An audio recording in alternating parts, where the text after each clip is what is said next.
internationale Wrestler. 4 Erstrunden-Qualifying-Matches und dann das Finale, ein 4-Way-Dance. Und darum geht's. Berlin, seid ihr bereit? Welcome to the German Wrestling Federation World Light Heavyweight World Cup!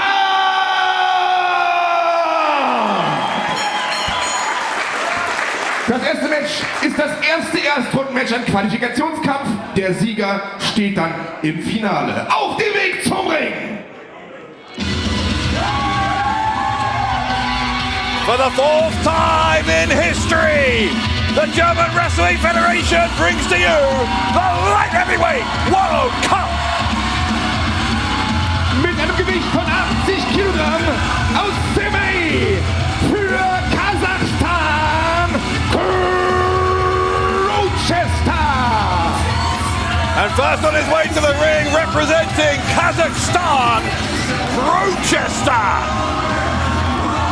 What a couple of years this young man has had. Of course, had his difficulties with, among other people, the winner of the last Light Heavyweight World Cup, Erkan, who won this tournament in 2020.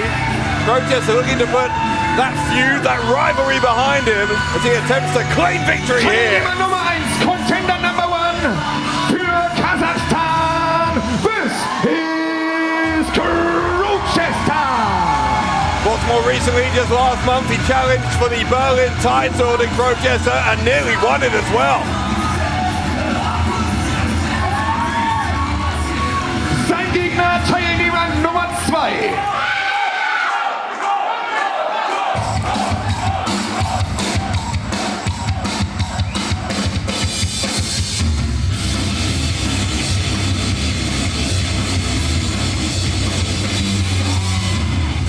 Mit einem Gewicht von 76 Kilogramm.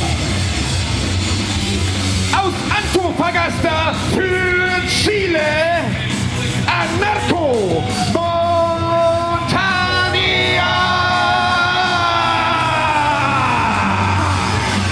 Anarko Montania representing Chile. What a real worldwide flavor we're seeing here just in the opening match. Kazakhstan and Chile looking to join the already illustrious list of countries who have won this tournament. Contender number 2 für Chile, Anarko Montania. It was Angelico of South Africa in 2018. El Fantasmo from Canada in 2019. Erkan in 2020, and now the 4th time that the Light Heavyweight World Cup has been held. Could it be Kazakhstan or Chile? The way this tournament works, we will have 4 first-round matches here. The winners of those matches going through into a 4-way elimination main event a little bit later on. And of course, only one man can go home with that cup in their possession, bringing glory to their home country. Bell rings, we're underway. Dave Bradshaw at ringside, bringing you all of the English language commentary from Festsaal-Kreuzberg in the heart of the German capital tonight.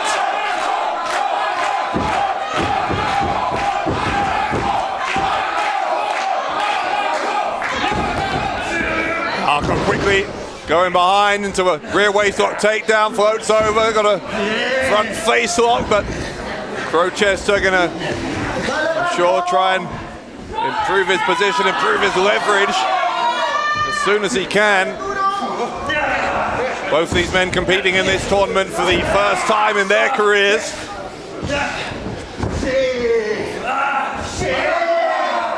Side headlock applied by Montania. Crowchester though going to send him to the ropes, tried to send him and fire him off, but that was smart from Montania, put the knee down.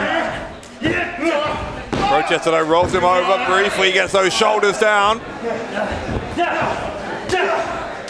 Body shots there from Crowchester, still can't free himself, and again Montania just holding on. There's the head scissors though from Crowchester. Just like that, Crowchester takes the upper hand. What is speculation in recent weeks after the 8 names competing in this tournament were announced as to who exactly the favorite might be. There will be, by the way, 2 competitors from England tonight, I'm pleased to say. First time in the history of the Light Heavyweight World Cup there has ever been 2 competitors from a single country. There's a big leapfrog. Montagna tried to launch himself off the middle ropes, lost his footing slightly, and he paid for it. That's a moonsault attempt, but Crowchester paid for that as a kick and a miss. Montagna back up. Both men tried for the same thing. And very, very evenly matched are Crowchester and Anarko Montagna.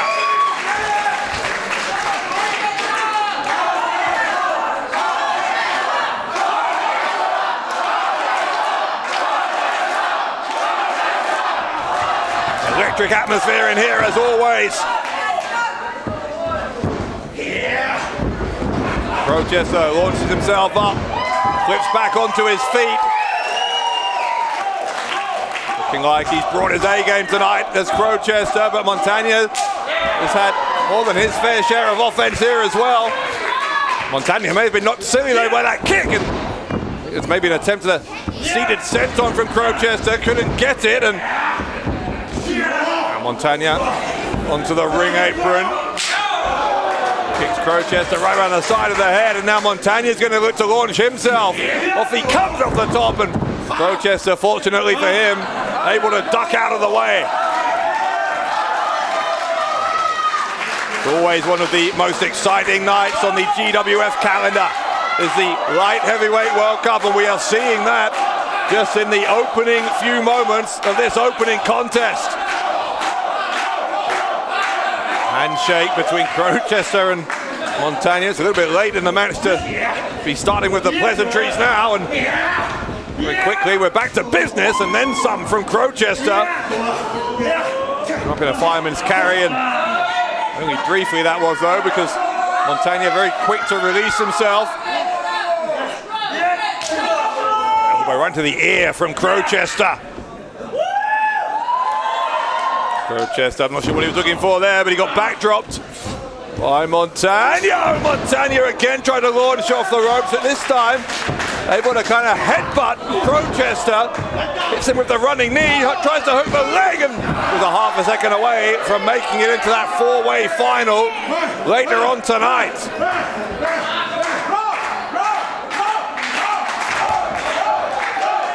Hit right between the shoulder blades there from Montagna. Oh, and another one. Montagna tried to hook the leg, got the side press for a 2 count. He'll go to the ropes once more, tries for another kick, but Crowchester blocks it. He's got him in a compromising position and capitalizes with the enziguri now up on those shoulders again. The rolling senton.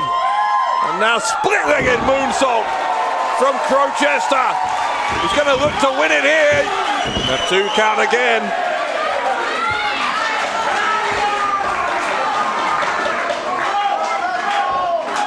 Crowchester looking a little bit agitated, but that didn't get it done. It was a picture-perfect moonsault, but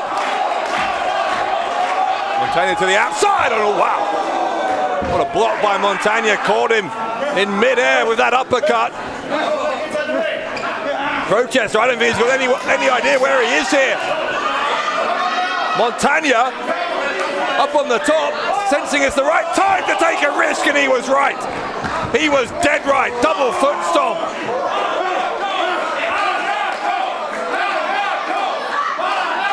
Might not be done. I think he's going up again. Montagna moonsault finds its mark on that hard arena floor.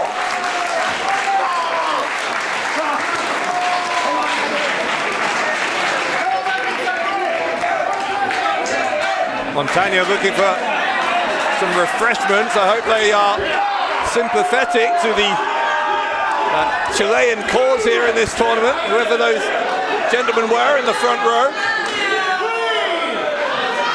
Clearly they weren't Kazakhstani, or I don't think they would have let him have their drink. We do have fans from all over the world here tonight, particularly from the 7 countries involved. Could be down to 6. Kazakhstan could be on their way out, and they nearly were if it wasn't for the fact that Crowchester popped that left shoulder up off of the canvas in the nick of time.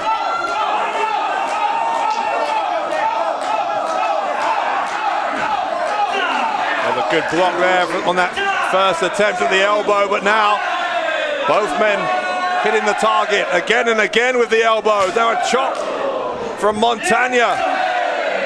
Another elbow from Crowchester. The intensity of these strikes is accelerating, as is the pace of the contest. Crowchester's got Montagna in a difficult position here. There's the Asai moonsault, and he was suspended in mid-air, was Montagna.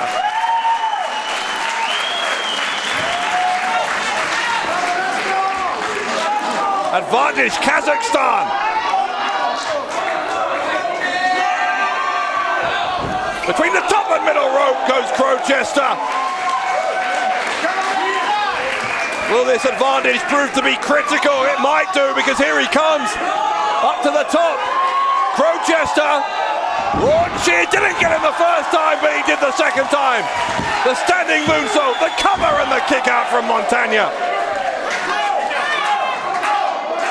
My word, we're off to a good start here in the 2022 Light Heavyweight World Cup.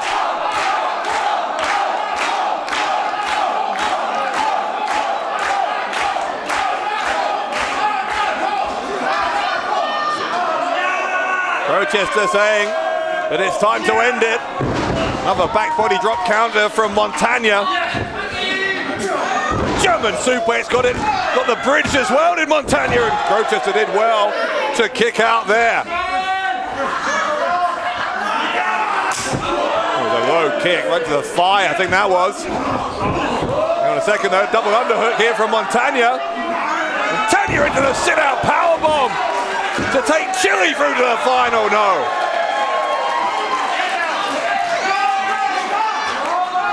The bar is being set high by these two gentlemen in this first of 4 first-round matches. Big running strike, hit him right in the face there, did Montagna.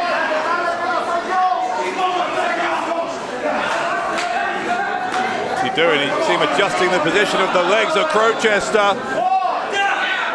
Crowchester knows he's in some trouble if he doesn't fight back, which he does, and able to push Montagna away. Only briefly though, got kicked to the head, and Crowchester, lucky he stayed on the top turnbuckle, or was he lucky? Maybe he wasn't, because Anarko Montagna again trying to get up there with him.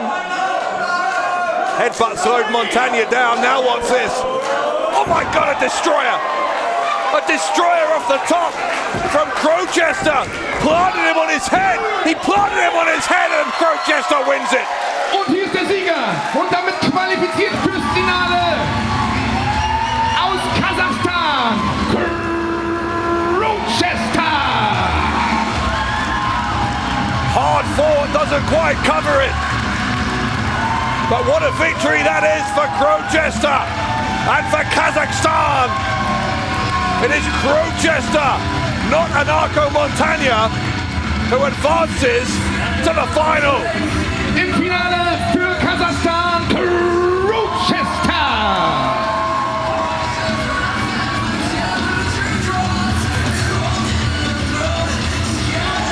Das nächste Match ist ebenfalls ein First Round Qualifying Match fürs German Wrestling Federation Light Heavyweight World Cup Turnier. Angesetzt auf einen Fall, auf dem Weg zum Ring.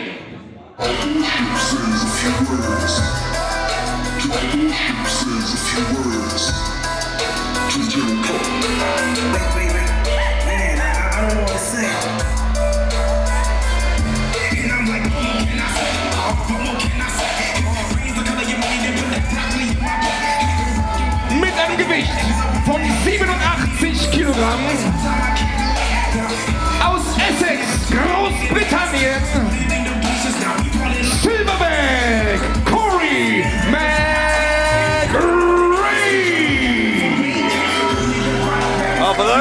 watching back home in England, time to get out those St. George's crosses, because here is the first of two representatives for our country, although I have to say, not particularly proud that it's Corey McRae, a man with a very unpleasant attitude, very aggressive approach to life.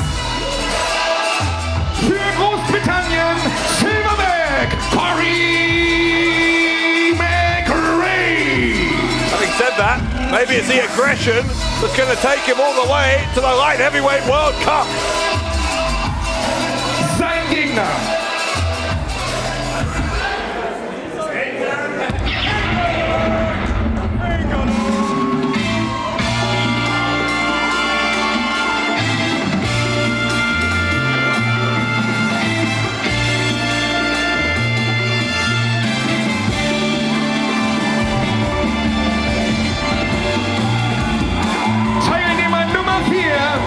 Mit einem Gewicht von 90 Kilogramm für die Türkei, der Adana Bulldozer Aytac Bahar.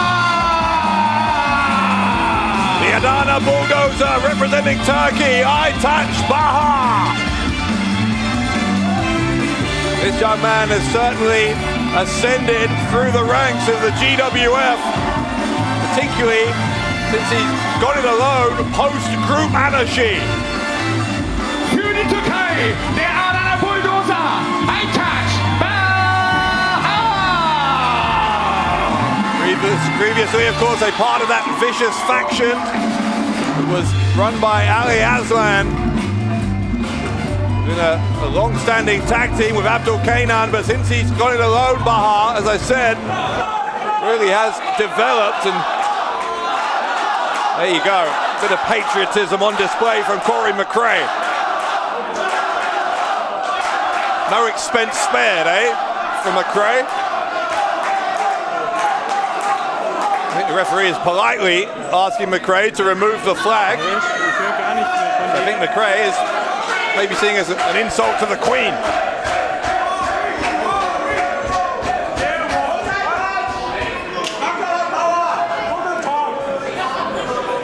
Well, one way or another, the flag has been removed. We're ready to go. Who will join Crowchester as the second of four in this year's light heavyweight World Cup final.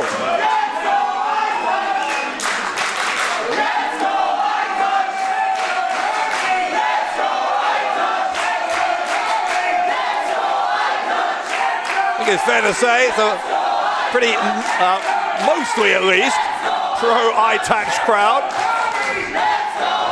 There's a few English fans here, but they are being outnumbered, certainly in terms of the number of decibels, as McRae, the silverback, able to back Bahar into the corner. Will there be a clean break? Yes, there will, although McRae, just with a little gesture there to say, could have if I wanted to. Another very aggressive tie-up from both men. Another clean break. No, not a clean break. There's a chop across the chest from McRae. Bahar now fighting back. Sent McRae to the corner where he leaps up and over, but ends up on the ring apron here. Does McRae. It's a quick elbow to the face of Bahar. Shoulder thrust into the abdomen. He's going to roll back in over the top, goes to the ropes, attempts to close line and gets struck again and again and again by Bahar. McRae put the brakes on and sends Aytac to the outside. McRae was thinking about it and changed his mind. Quick strike there from Bahar, bought himself a few seconds to get back into the ring. Oh, ran into the kick though. Vicious kick from the silverback, Corey McRae. Bahar once more dispatched to the ringside area. McRae over the top takes him down. By the way, only 3 of the 8 competitors in this tournament tonight have been in it before, and by chance, 2 of those 3 were drawn against each other in the first round. It is these 2. Aytac Bahar in 2020 lost in the first round to the eventual winner, Tarkan Aslan, while McRae also in the first round lost to Benset of Hungary. Of course, one of these two, but only one of these two, will better that record tonight by making it to the final.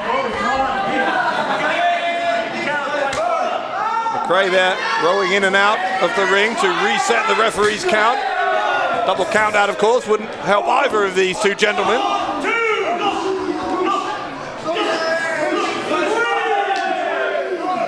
McRae with the lefts and rights, gaining the upper hand here. You can see Bahar is trying to buy himself a little bit of time, getting a little bit of space between himself and McRae. McRae wanting some beer, a little bit of refreshment as he competes. Kick right to the side of the head of Bahar, around the ring post. Referee trying to be as lenient as possible here, doesn't want to count anyone out, disqualify anyone unless he has to.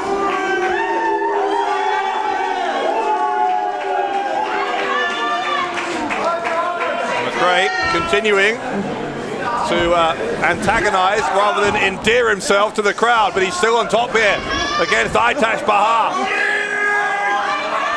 Now he's bending that leg, vicious from McRae, goodness me. Could break a leg or break an ankle that way. Human leg is not meant to bend that way, and now what? Well, McRae is biting. Bahar's wearing shoes, but McRae's so vicious, he thinks he can bite through the leather. I wouldn't put it past him either. Well, whatever damage he did to the foot, he's certainly done plenty to the knee.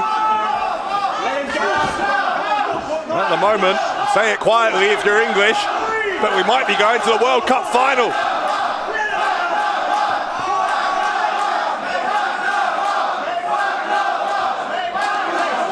Uppercut from McRae. Once more trying to build on that advantage he has built up. Charges in again, and Bahar almost unable to defend himself, it seems. Or maybe, well, spoke too soon. I spoke too soon because Bahar's got the leg of McRae. Spins him round and hits him with a suplex.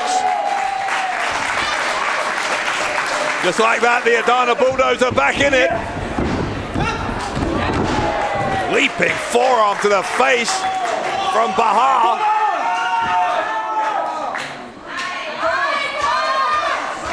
McRae up to his feet, but only briefly. He got his legs swept away from him again as Bahar will go to the ropes. McRae ducked the socket kick. Trying to turn him over here, I think. McRae stamping on the foot of Aytac. Got the back of the heel into the back of the head, and another kick for good measure. An arrogant pin from McRae, who thought he'd knocked him out. But he was celebrating a little bit too soon.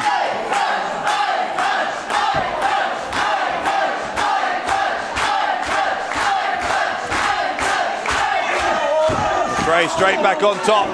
Those mounted punches now to Bahar. Referee giving a warning there about the closed fist, but I don't think anything like it, clear enough evidence to take any more concrete action there against McRae. He's once more doing damage that left leg, twisting that ankle now. Variation on the ankle lock briefly, and then again bringing the back of his foot, his foot down onto the back of the damaged knee of Aytac Bahar.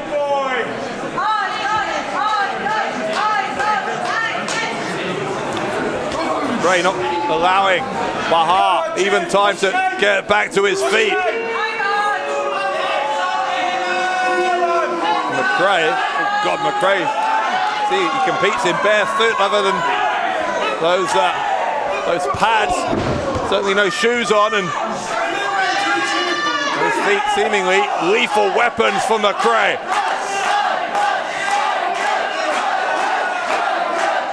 He's just mocking Bahar. I'm not sure if that's going to be to the advantage of McRae or not. It seems to be firing Bahar up, but McRae doesn't care. McRae, the silverback, proving to be an alpha male here.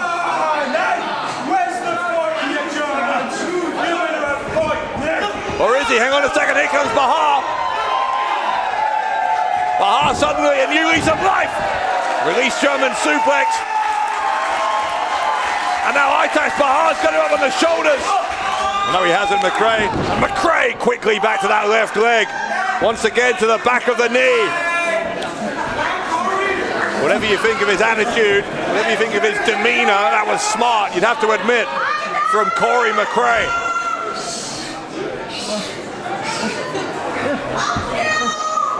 McRae now trying to tie up those legs, just deciding what's the most painful position he can get them into.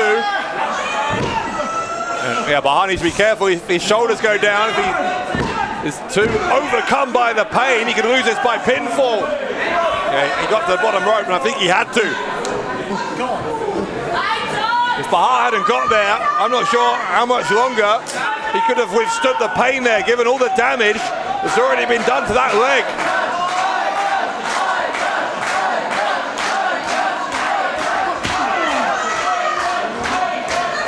Great. Taking off, loosening up that leg for some more shots to the chest. Bahar shoves him away. This is just a real fight now. Turkey against England. A place in the light heavyweight World Cup final. Up the grabs, clothesline.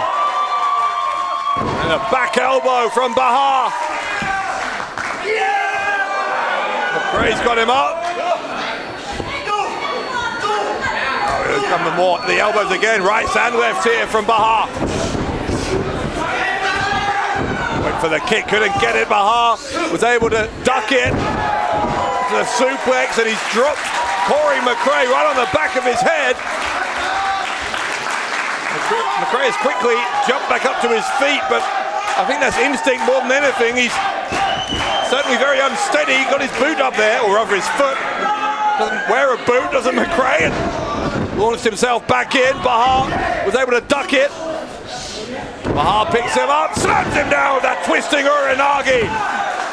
Hooks the leg and a kick out by McRae.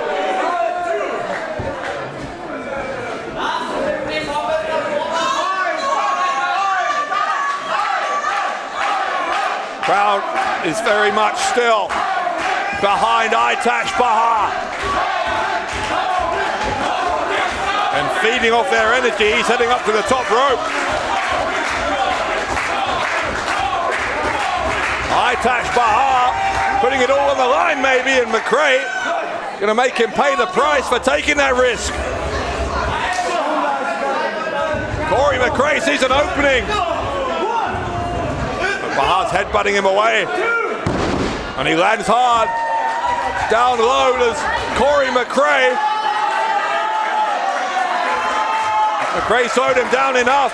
Bahar's gonna climb up there again, and a real kick right to the face. Right to the face from McRae. Don't tell me he's going to get him from there. Corey McRae, has he knocked out Bahar enough to hit the superplex? Yes, he has. He's rolling through. A twisting brainbuster from the silverback to take England into the final. No, left shoulder up for Aytac Bahar.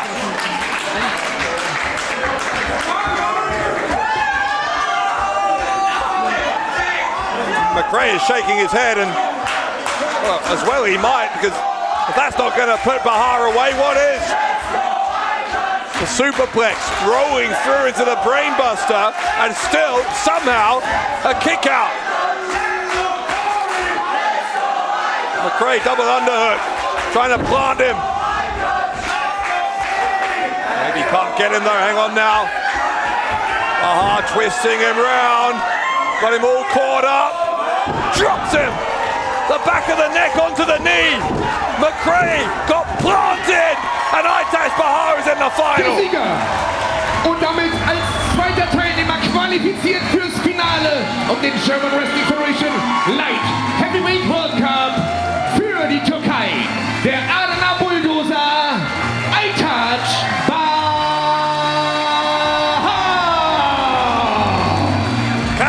Erkan and Crowchester were already there. Add to that list Turkey and Aytac Bahar. I thought McRae had it for England. Credit where it's due. Für die Türkei, der Adana Bulldozer, Aytac Bahar. Aytac Bahar found a way to get it done here against the silverback. How he survived that superplex and brainbuster combo, I still have no idea, but survive it he did. And Aytac Bahar is headed to the finals of the light heavyweight World Cup.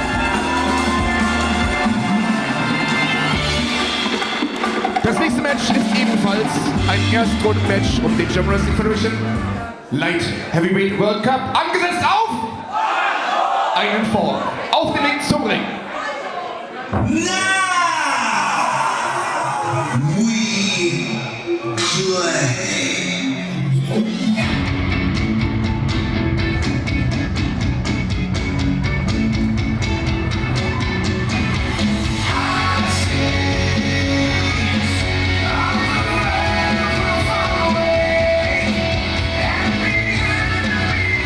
Mit einem Gewicht von 80 Kilogramm aus London in England, the master of the half crab, Michael Oku.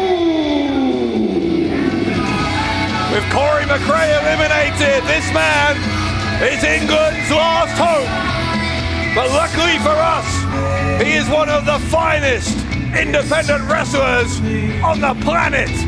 You might know him as the OJMO. You might know him as the master of the half crab.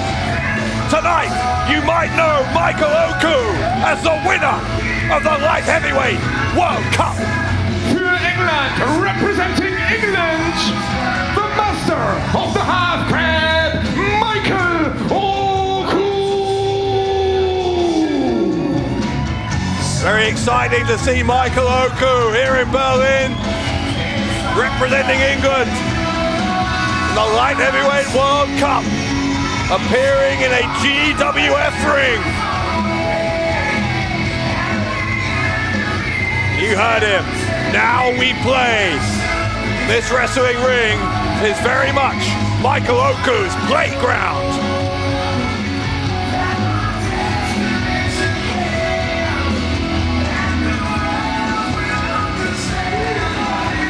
Und jetzt Berlin, der 6. Teilnehmer, unser Mann für Deutschland.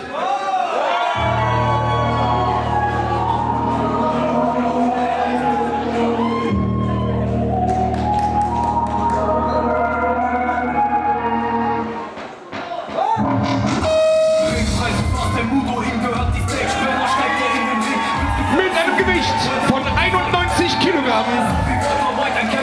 Er ist vierfacher Kampfkunst-Weltmeister.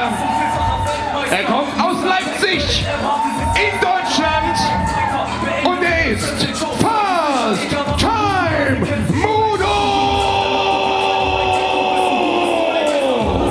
The martial arts expert, Fast Time Moodo. Going to be the opponent here for Michael Oku, and Moodo representing Germany.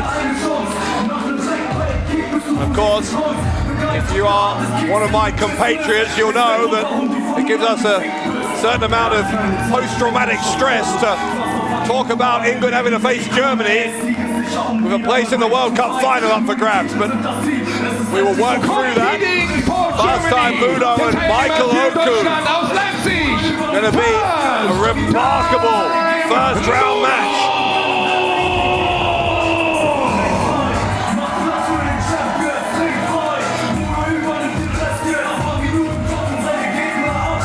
Those devastating strikes, particularly the kicks of Fast Time Moodo. The high-flying antics, and of course that devastating half crab of Michael Oku. Which will prevail? And who will claim the third of 4 spots in the light heavyweight World Cup final tonight in Berlin?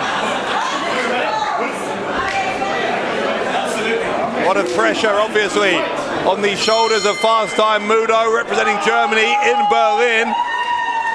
Not only because, of course, he's therefore the the hometown favourite or the home country favourite, but also because of the last light heavyweight World Cup, as I mentioned earlier, it was Germany who won the tournament, courtesy of Tarkan Aslan. Fast time Moodo with quite a legacy to try and keep up here.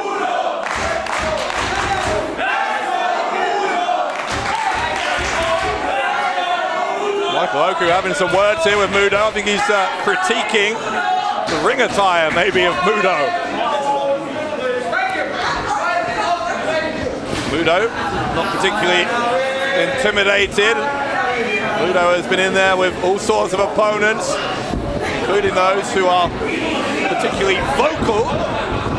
And Moodo, with that roundhouse kick attempt, Oku knows, certainly by reputation, just how dangerous those Moodo kicks are, and was very, very quick to get out of the ring at the first sign of one.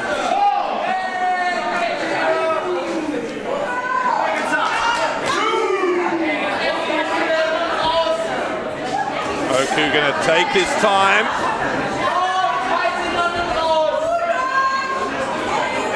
Well, pressure on Oku as well. Let's not forget about that. There are legions of fans who watch the German Wrestling Federation over in the UK. And for us, as I said now, particularly with Corey McRae gone, Oku carrying the hopes of a nation here.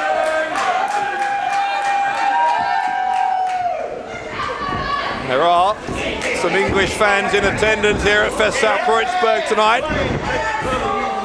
So obviously, as you'd expect, more Germans, and there was a kick to the back of the legs there from Moodo, just an early taster for Oku of what he can expect.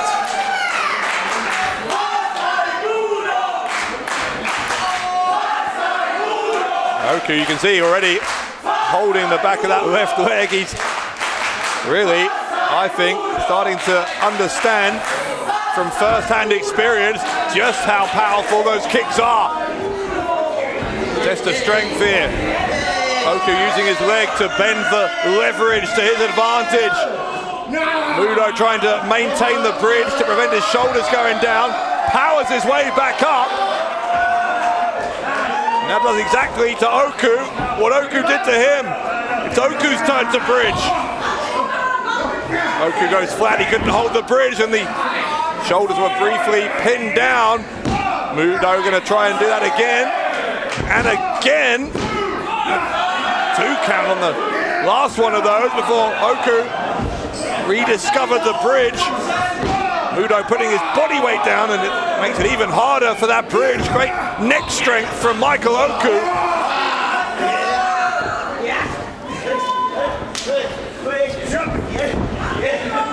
Oku, what's he doing here? I think trying to turn over Moodo, but Moodo escapes it, goes for the kick again and again. Oku ducked it, grabbed a side headlock.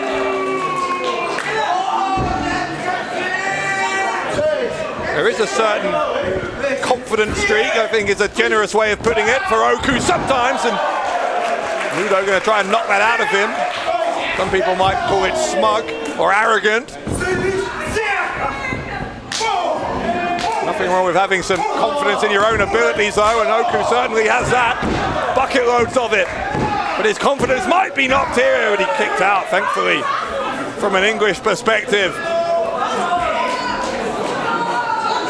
Once Moodo gets firing on all cylinders with one of those combos of kicks and strikes, like he kind of did there just briefly, can be close to the end. Here comes a running attack and attempt, but Moodo got his leg hooked over that top rope awkwardly.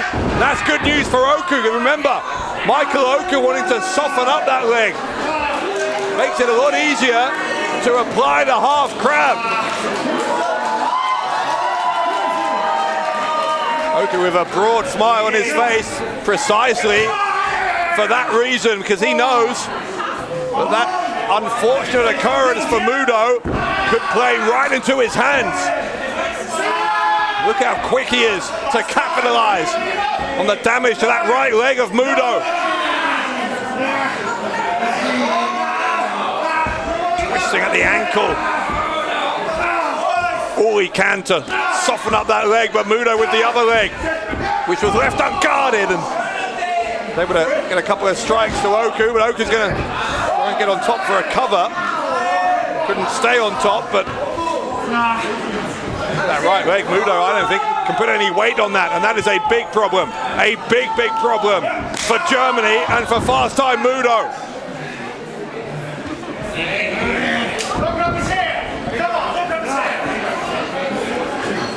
He might look for it here. Oku could think about the half crab. Is he just teasing the crowd, or is he serious about it? No, he gets the leg drop. Leaping leg drop from Oku, and a kick out on 2 from Moodo.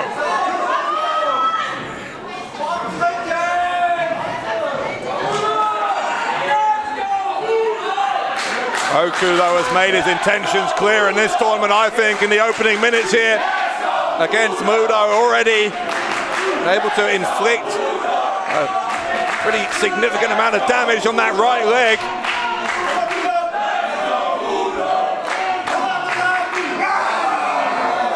Moodo, with the support of the crowd, roars himself back to his feet, back to life in this contest. Moodo using the good leg, the left leg, to hit the kick, or use the right. Still has plenty of power in the right as well, but he must be hurting himself with those kicks. Maybe he's getting that blood circulating again, the adrenaline flowing for Moodo, and there's a spinning heel kick in the corner. And the low uppercut. Oku's in trouble, England's in trouble. Moodo shaking some blood back into that leg, and the double foot stomp right between the shoulder blades of Michael Oku. Pump handle into the driver. Oku's in trouble. The cover from Moodo, and a right shoulder comes up.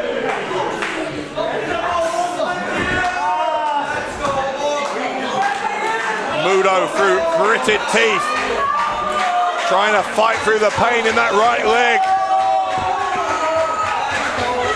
Pump handle driver, not enough to put Oku away, but it certainly has maybe turned the tide in the favor of Moodo, who's lining him up for the black belt kick.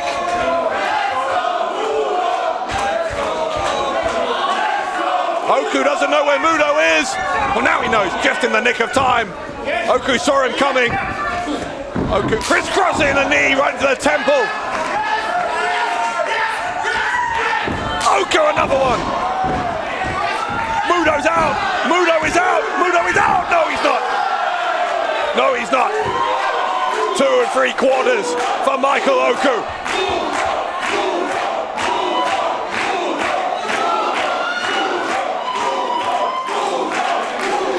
This crowd in Berlin trying all they can to get Moodo back into it. Him standing on that ankle. Oh, disrespectful slap from Oku. Oku. You know what he's thinking here. Oku taunting the crowd. And he says, now we play. We took too long. Moodo countered, and Oku found a way out. Oku found a way out. The kick on the second time of asking, though, hits the target for Moodo. Oku goes down. Is Oku out? Moodo thinks he might be, but he's wrong.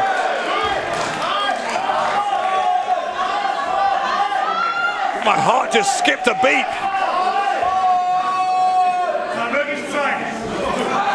Moodo having to double check with the referee, he can't quite believe it. I don't think Moodo was even thinking about going for the pin until he saw that, I think Oku's eyes glazed over there, and he thought that he had him. Well, if he nails this, he will have him. Black belt kick gets blocked on that bad leg, the right leg. Oku, can he turn him over? Some of the best in the world have submitted to that half grab as a drop kick from Oku.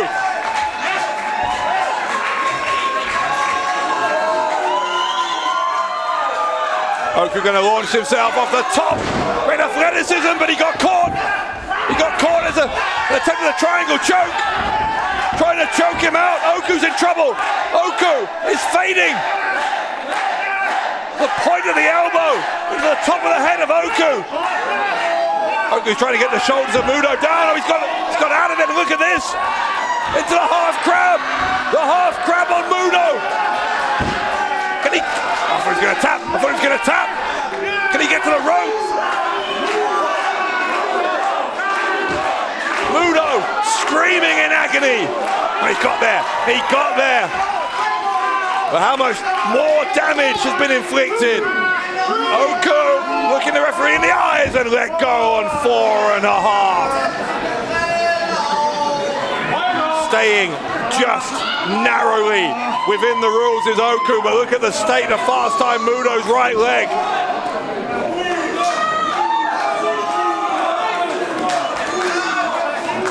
Fast time Moodo escaping to the outside, but is it a temporary respite?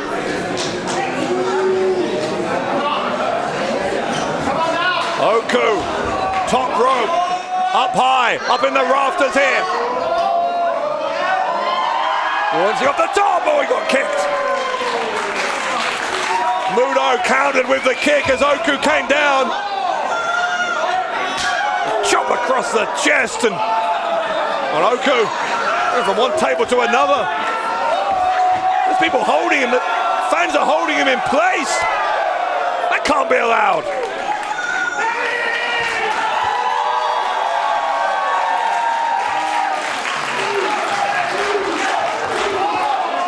The crowd are coming alive here in support of Moodo. Moodo going for another one. Oh, he missed. Used the foot as well. It wasn't just a chop, it was a kick, and it hit the steel post, and then Oku with a kick of his own. Oku, top rope, moonsault, pin from Michael Oku. Oh, kick out from Moodo. Kick out from Moodo. God, what a first round match this is. Michael Oku up to the top. Frog splash, oh, he saw him moving, adjusted in mid-air, I caught him. Moodo caught him with the black belt kick, but Moodo in so much pain with that right leg. Can he get over and make the cover? Oku is there for the taking. Moodo gets on top. He's got two, but on the foot. The foot of Oku on the bottom rope. And it is by the tips of his toes that Michael Oku keeps England in the light heavyweight World Cup.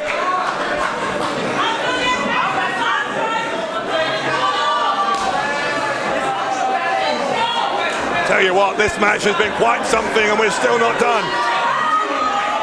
It's a shame only one of these two can go to the final.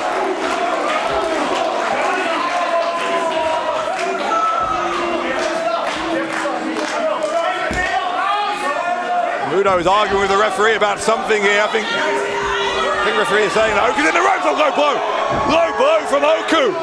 Referee didn't see it. He'd been shoved out of the way. The half crab from Oku on Moodo.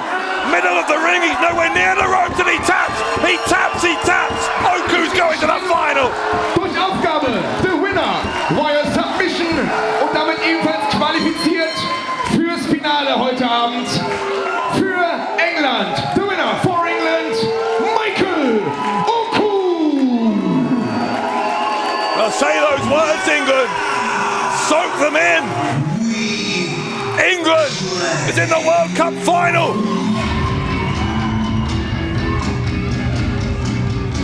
We can talk all day about how he got there, and there will be, I'm sure, plenty of conversations about the low blow. But the bottom line is that Michael Oku has taken England into the final of the light heavyweight World Cup. Für England im Finale um den German Wrestling Federation Light Heavyweight World Cup.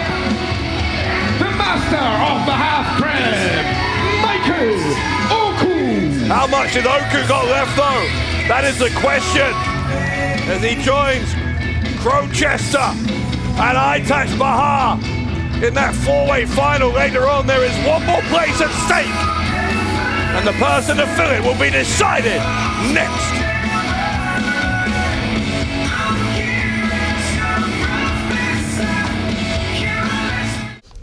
Du wolltest unseren Schutz, jetzt schuldest du uns die Kohle. Rück das Geld jetzt raus, Mann! Rück das Geld raus!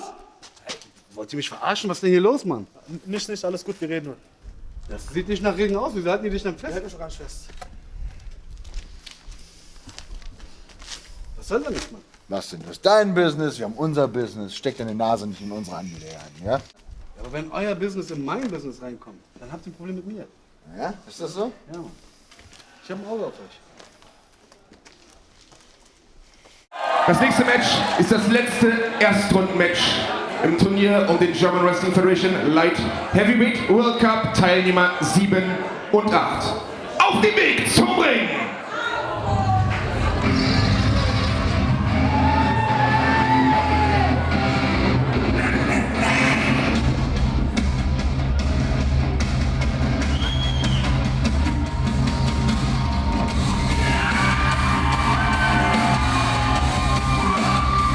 Mit einem Gewicht von 82 Kilogramm aus Budapest für Ungarn, the Untamed Maverick! I'll tell you what, the conveyor belt of talent that keeps on coming out of Hungary is really quite remarkable, and here is the latest one of them, Maverick, chosen to represent his home country. He is a unique, unorthodox individual, but he might just go all the way. Für Ungarn, the Untamed Maverick! That being said, I think he has a very, very difficult first round draw against the French sensation.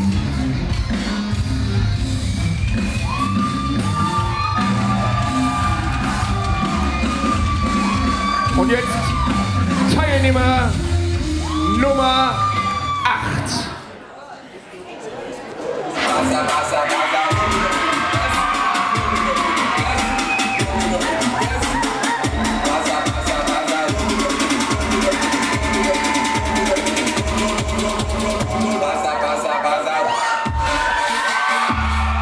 Mit einem Gewicht von 89 Kilogramm aus Paris für Frankreich, la sensation française, Senza Volto! Senza Volto has won some of the biggest matches here in the GWF, including, of course, the Battlefield match, but he has not won the Light Heavyweight World Cup. Maybe tonight is the night. Senza Volto on his way to the ring to represent France. Can he take his country all the way to that trophy? France, il représente la France für Frankreich, la sensation française, Senza Volto! By the way, last time there was a Light Heavyweight World Cup in 2020. Senza Volto made it to the final. Defeated Endakara in the first round last time, before ultimately, of course, falling to Tarkan Aslan. Volto will look to go one better, to take France to glory here tonight.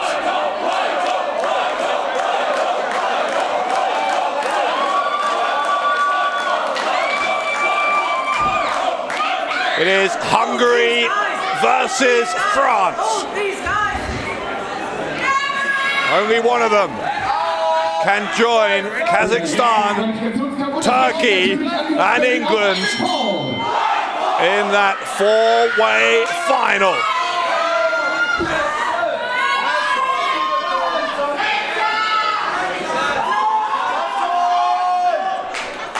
So who's it going to be?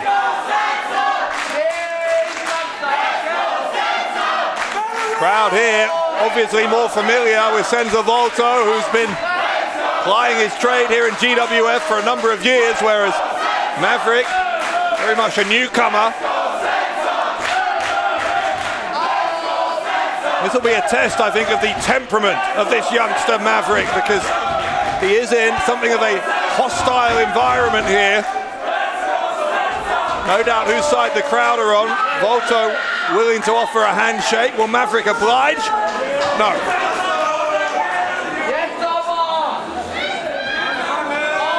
I think Maverick's message seems to be to the crowd here, well, if you want to treat me like the villain, I'll behave like one. And Volto didn't ask twice for the handshake. We are underway. The leapfrog, and quickly Volto using that agility, that speed, his advantage, always keeps his opponents guessing. And Maverick quickly having to retreat to the outside of the ring and re-evaluate his game plan here. Tried to take Volto by surprise, but that didn't work. Volto kicks the shin, goes for a roundhouse kick, doesn't get it, and Maverick pushed him away. Maverick now sends him up to the ropes. Volto, Hurricane Rana. And Maverick for the second time to the outside of the ring.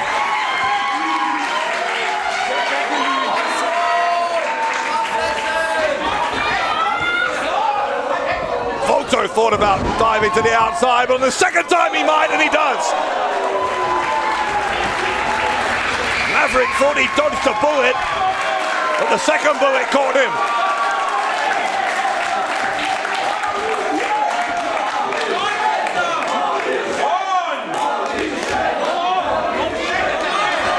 Volto charming someone in the front row.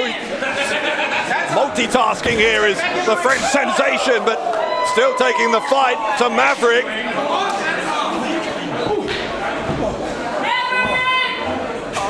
Got this Hungarian youngster back into the ring, and now Volto with the knees into that senton, caught him right deep in the stomach muscles, and kick out on two by Maverick, but Volto knows that he has what could be a decisive upper hand here as he's looking to, as I said, make it to the finals of the Light Heavyweight World Cup for the second time in a row.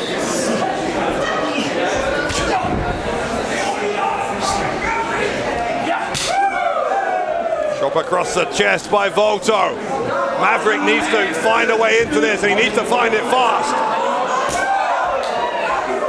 Another chop, and the best Maverick can do at the moment is try and get some distance between himself and Volto, but that is only a temporary solution. Here comes Volto again. Another chop, and another. Volto now, quick fire chops. Maverick shoves him away. Desperation as much as anything. Volto though got planted. Throat first on the top rope. Here comes Maverick. Caught him right in the head, and now Maverick twisting body press by Maverick. Hooked both legs, only got a one because Volto very, very careful to make sure he got his shoulders off the canvas as soon as he possibly could.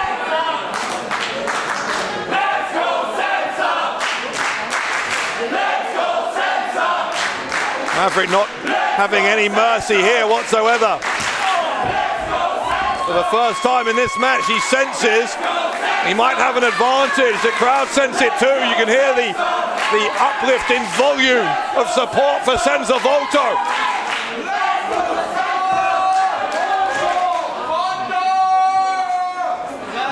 Maverick, as he looks around, I think starting to revel in this role of being the one the crowd want to see lose. He's almost feeding off that negative energy. Is Maverick here? Shots from Volto, and Maverick now responding. Maverick trying to pick him up. Snap suplex from Maverick.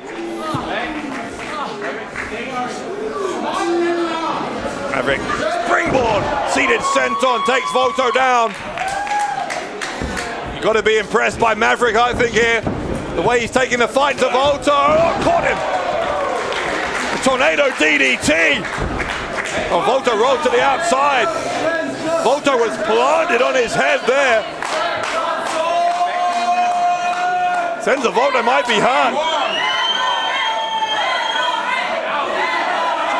Referee's got a count on here. He did, he's got to check on Volto. Maverick inviting Volto back into the ring.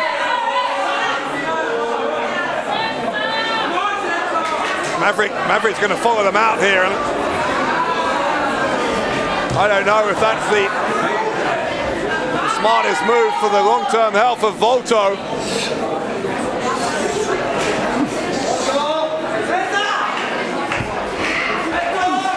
Volto getting rolled back in. Maverick's I thought he was going to try and go for the cover, try and take advantage here, but referee is starting a standing count here, or rather trying to get Volto to get to his feet before the count of 10. I guess this would be a technical knockout if Volto can't get to his feet here. And I don't know if he can. He's obviously some injury to his neck after that DDT. He's not going to make it. Maverick, through technical knockout, has won it. Also, der Sieger durch Knockout. Und damit eine Runde weiter, der vierte Teilnehmer im Finale um den German Wrestling Federation Light Heavyweight World Cup. Für Ungarn, the Untamed Maverick. You might not like it, and certainly it's not the way we would ever want to see a match end, but I think you've got to give credit where it's due. Obviously concern here for Volto. We wish him well. He's going to have to be seen by medical staff. We hope it's nothing too serious, but Maverick came here and did what he needed to do. For Hungary, the Untamed Maverick! As his name gets announced as the winner, that will have surprised a lot of onlookers. Volto being helped out of here, but Maverick with the opportunity of his young career. He's going to the final of the Light Heavyweight World Cup. He is just one match away from what would be, beyond any doubt at all, the biggest moment of this young man's life.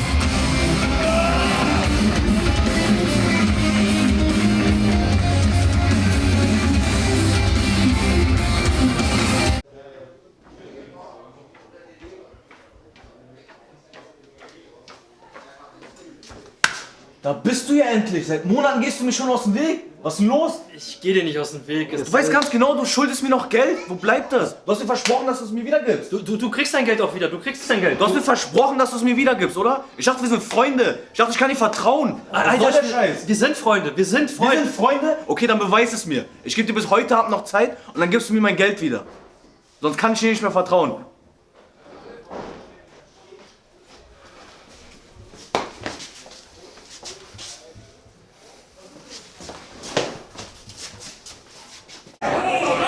Welcome back zum German Wrestling Federation Light Heavyweight World Cup. Das nächste Match ist ein Mystery Mayhem Umschlagmatch. Das bedeutet, der Sieger dieses Kampfes kann einen Umschlag ziehen und in diesem Umschlag verbirgt sich ein Titelkampf. Wir wissen noch nicht, um welchen Titel es gehen wird, aber wir wissen, wann er stattfindet, nämlich beim Mystery Mayhem am 22. Mai hier im Catch-Saal Kreuzberg. Tickets übrigens ab jetzt online bestellen, es wird voll, seid schnell, dann sind wir alle da. Berlin, seid ihr bereit? Das nächste Match ist ein Mystery Mayhem Umschlag-Match und es ist eine Battle Royal. 8 Mann, over the top Battle Royal. Es scheidet aus, wer über das oberste Ringseil nach draußen befördert wird und mit beiden Beinen auf dem Hallenboden landet. 8 Teilnehmer auf dem Weg zum Ring. Wait, what? It's the ambassador of British Wrestling. He's in this Battle Royal. Aus England, the ambassador of British Wrestling, the anarchist, Doug Williams. Well, great to see Doug Williams back here in GWF, and a sign, I think, of just how coveted these mystery Mayhem envelopes are. Williams wants one just like everyone else. The ambassador of British wrestling, Doug Williams. Teilnehmer Nummer 2.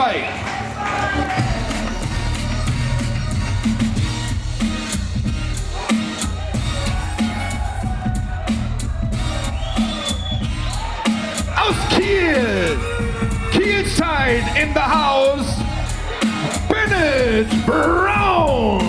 Bennet Brown, the second entrant for this Battle Royal, winner of which gets one of those Mystery Mayhem envelopes. We had a similar Battle Royal last month at Global Warning. Nummer 3. Marius Alani was the winner of that one. Who will win tonight?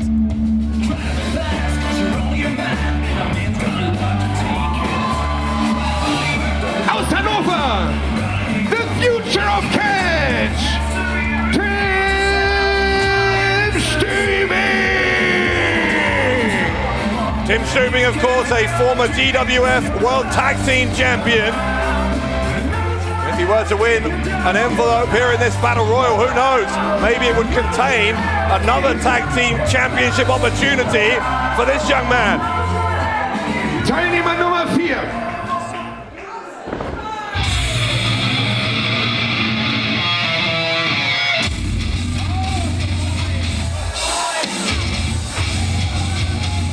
Aus Weiden in Bayern, Deutschland, der Auserwählte, Kevin Lazar.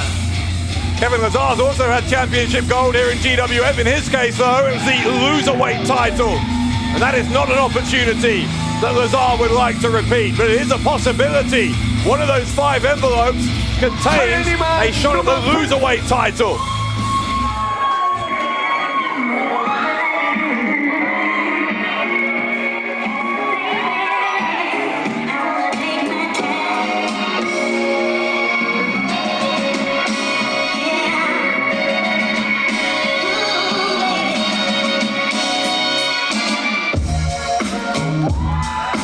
Aus Berlin, Joshua Amaru.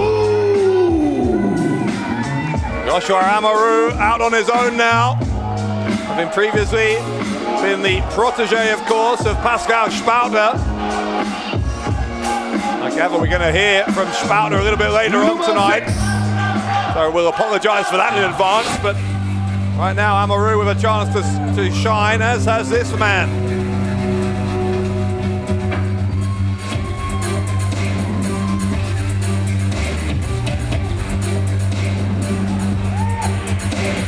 Aus dem Iran, Pahlevan, Nima. Pahlevan Nima appearing here at GWF for the second consecutive month. Teamed with Arash at Global Warning against John Klinger and Tarkan Aslan. Arash going to be in this match as well, but it is every man for himself. Nima and Arash, partners last month, opponents in this Battle Royal tonight. Pahlevan, Nima, Teilnehmer Nummer 7.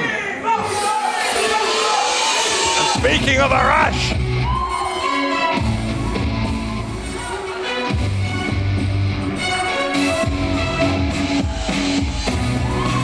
ebenfalls aus Teheran im Iran, das persische Wunderkind, Arash.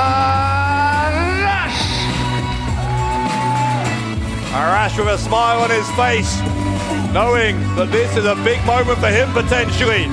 Again, he's been a loserweight champion as well. A title I think he held with distinction, by the way, but Arash. Und Teilnehmer I'm sure Nummer 8 auf dem Weg zum Ring. with a more prestigious title, but this man, the final entrant, might just be the favorite. Aus dem Kosovo, the Golden Boy, Mr. Uppercut, der Blutsbruder, Erkan, Sulcani. The Golden Boy indeed, part of Blues Brood, the most dangerous faction in the German Wrestling Federation. Erkan Sulcani is a former Berlin champion, a former tag team champion, and on a number of occasions he has come close to winning the big one, the GWF World title. If he were to win a Mystery Mayhem envelope tonight, he would get a shot, maybe at the world title, maybe at the Berlin title, could be a tag title again, could be the loserweight title. Who knows? Only one of these 8 will win one of those mystery envelopes. They will open it on the night of Mystery Mayhem, 22nd of May, when we'll be back here in Festsaal Kreuzberg. Every one of those envelope holders gets a shot at a championship that is determined by whatever envelope they have chosen. As I said, Maris Alani already with one of those envelopes. Jem Kaplan's got one as well. Winner of this match gets the 3rd of 5 available envelopes in this over-the-top rope battle royal. So, way to be eliminated is to be thrown over the top rope. Both feet must hit the arena floor. We will keep going until 7 of the 8 here have been thrown over the top. Whoever is the last man standing wins the battle royal. It might not be Arash after that uppercut from Erkan Sulcani.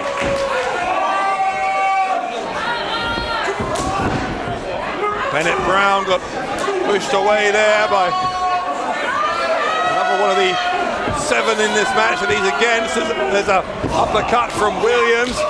Williams and Sulcani, no love lost between those two. Amaru and Bennet Brown combining their efforts. Lazar takes on Pahlevan Nima. Lazar got the better of that exchange, no doubt about that. Arash and Lazar. Again, 2 men with plenty of history. There's a power slam. The Persian Wunderkind looking good, or at least he was. Here comes Sulcani with the pump handle. And Nima comes to the aid of the man who was his tag team partner last month. Nima and Arash looking to take out Sulcani early. Caught him with a flapjack.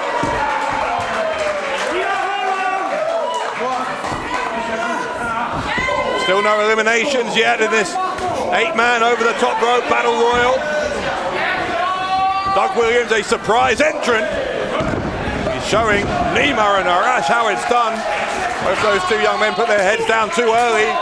Doug Williams making them pay for it.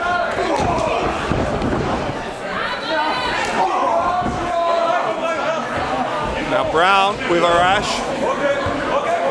Amaru leaping off the top with a neck breaker. Some great teamwork there from Brown and Amaru.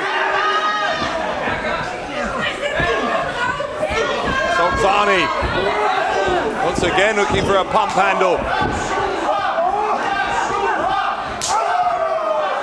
Got Arash going to launch him over the top and plants him on the outside to eliminate him from the battle royal.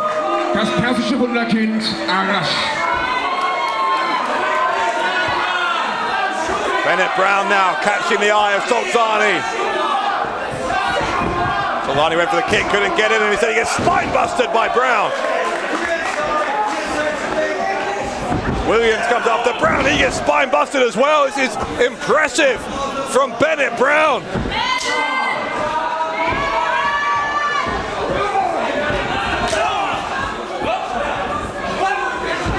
Stübing takes down Brown with a Hurricane Rana. Catches him with a sling blade. Back of the head of Bennet Brown, bouncing up off that canvas. Here comes Pahlevan Nima. Nima able to catch Stübing, nips back up. Nima looking good here on just his 2nd outing in a GWF ring. Williams with the counter. Williams, oh no, I thought he got Nima out. Nima held on. Nima's on the apron. However, Nima needs to get back in here, but he might not make it. No, he won't. He gets shoved out by Williams. Und ebenfalls ausgeschieden Pahlevan Nima. Williams with no time to rest though. Kevin Lazar going straight after the ambassador of British wrestling. And Lazar gets taken out as well by Williams. Und ebenfalls draußen Kevin Lazar. Doug Williams on fine form tonight here in Berlin.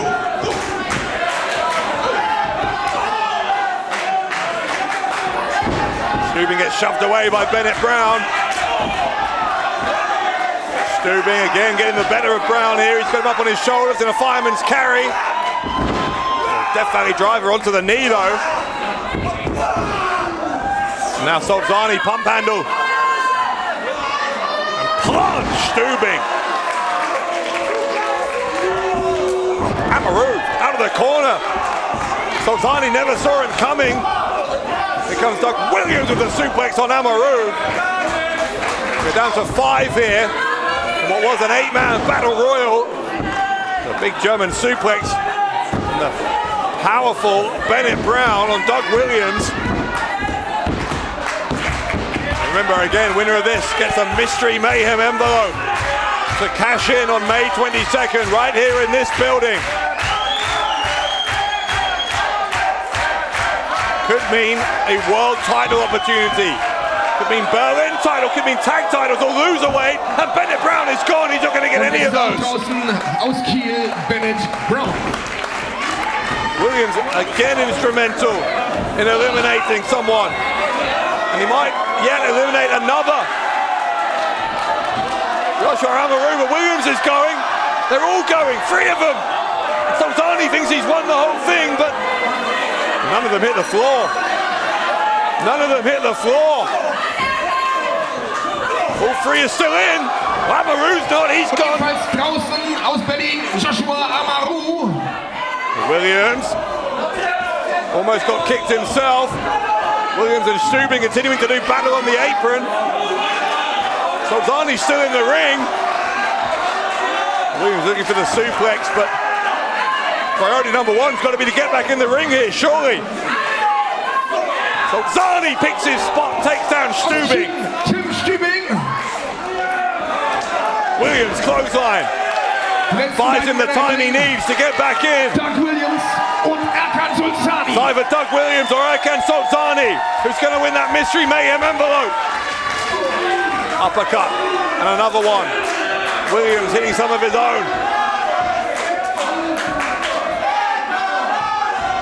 Williams maybe taking exception to that nickname of Mr. Uppercut for Sulcani, trying to show he can deliver an uppercut of his own, but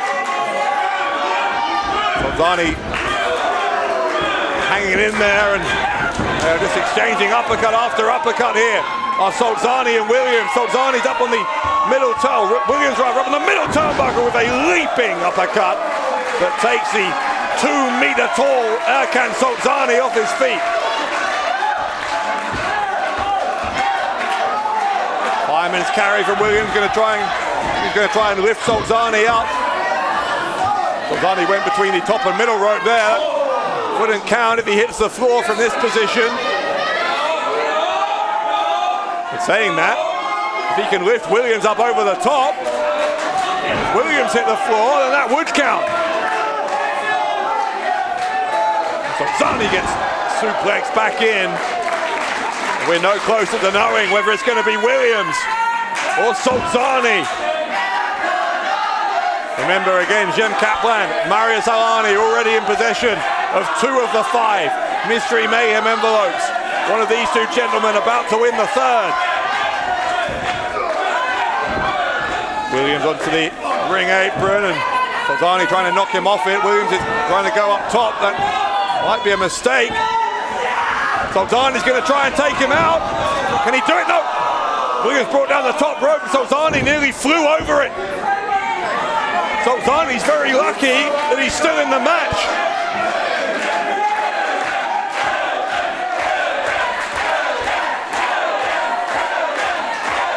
Williams goes to the ropes, takes a boot to the face from Sulcani. He'll try again, a second boot to the face. Sulcani going back to the pump handle slam, gets it on Williams. There's been a go-to maneuver here in this battle royal for Erkan Sulcani.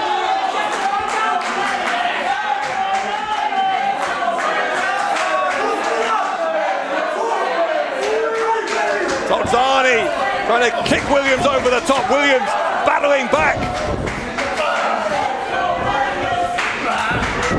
Sulcani into the corner. Williams clotheslines him. It's a suplex from Doug Williams. Sulcani, a German suplex this time.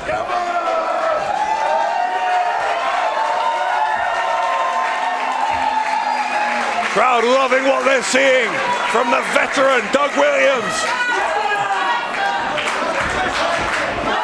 Williams looking for the butterfly suplex, but Sulcani, you saw he put his knees down. One way or another, Williams needs to find a way to get Sulcani over the top, but Sulcani got a strike in there, and Williams over the top, he's out. Sulcani wins the Battle Royal. Und damit der Sieger in diesem Mr. Mayhem Battle Royal.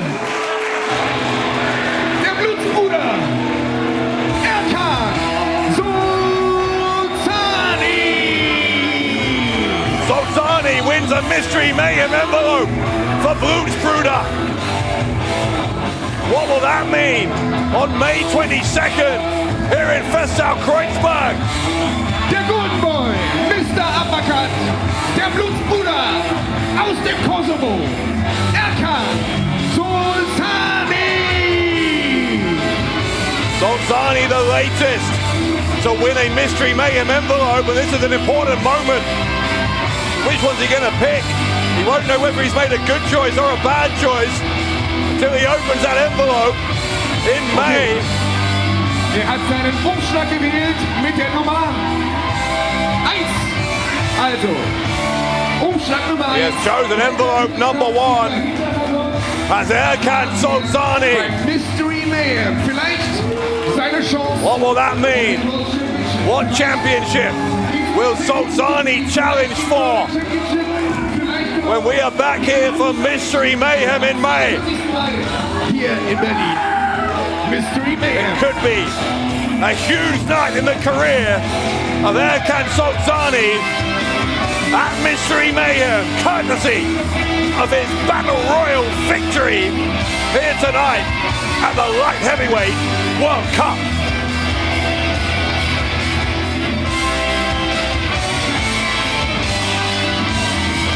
Das nächste Match ist ein Women's Wrestling Match. Das wusste ich. Völlig verdient. Freut euch drauf, das Match ist angesetzt auf einen Fall.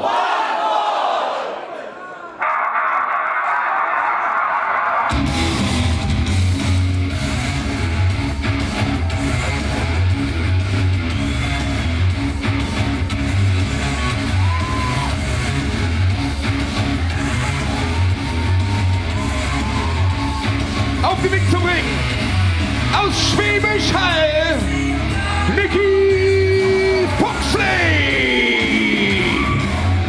Nicky Foxley making her way to the ring. If there was ever a human being who is more aptly described by the word unhinged, I'm not sure I'd care to meet them. Unpredictable in the extreme is Nicky Foxley. Nicky Foxley!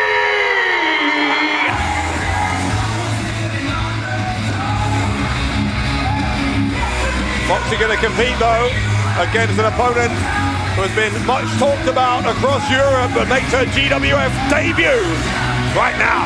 Ihre Gegnerin.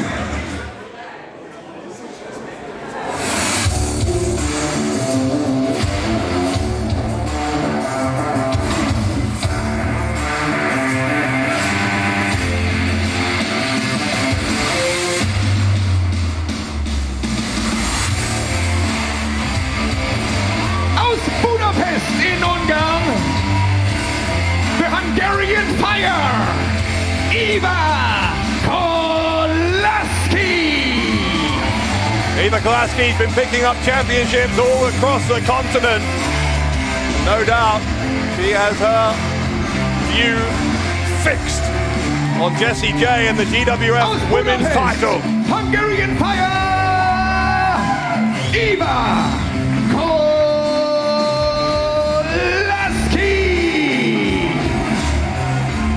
Kolasky and Foxley. This is going to be a very interesting match in what is a very, very competitive women's division here in the German Wrestling Federation. No doubt Foxley, among all the other things going on inside her head, is also extremely eager to climb that ladder, become a contender, a top contender for the women's title, and a victory over Kolasky here would certainly support that case, to put it mildly.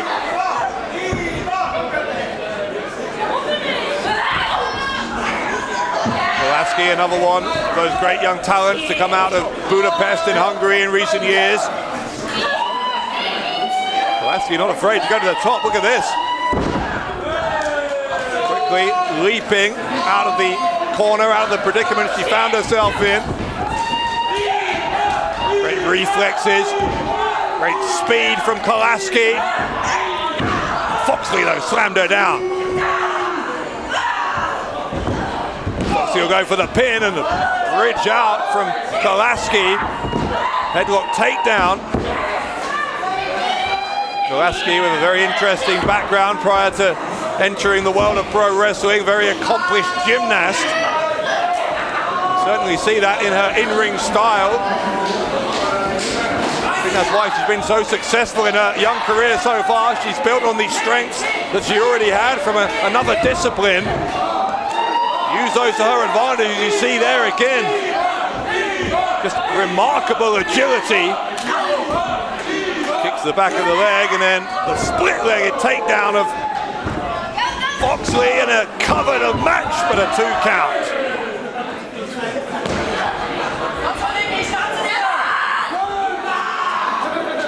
Kolasky the aggressor, but Foxley very, very dangerous, can find her way back into a match in an instant, and that's what I'm talking about. There's a slap from Foxley. Foxley suplex right in the corner. I think that right leg of Kolasky may have collided with the bottom turnbuckle.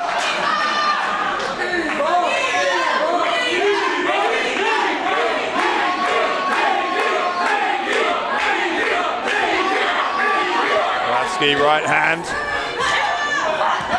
Another one. Foxley, there's the power of Nicky Foxley. Foxley trying to break the arm of Kolasky.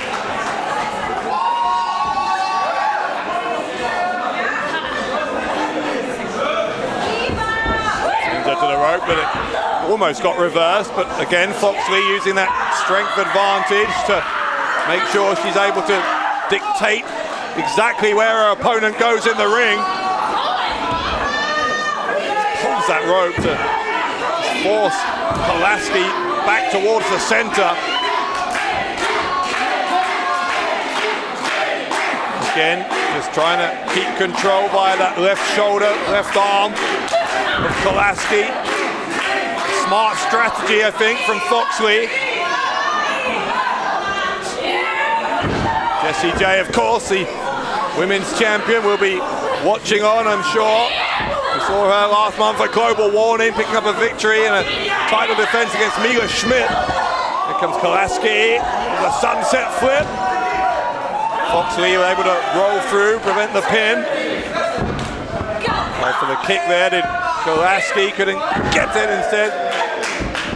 Hip toss for an arm bar now, maybe. Trying to hyperextend that elbow. Kolasky's in some difficulty here. You can see Foxley's got her right leg over the top of her, but Kolasky still had enough mobility to just struggle to the bottom rope. Foxley being asked to break, and does just before the referee would have been forced to disqualify her.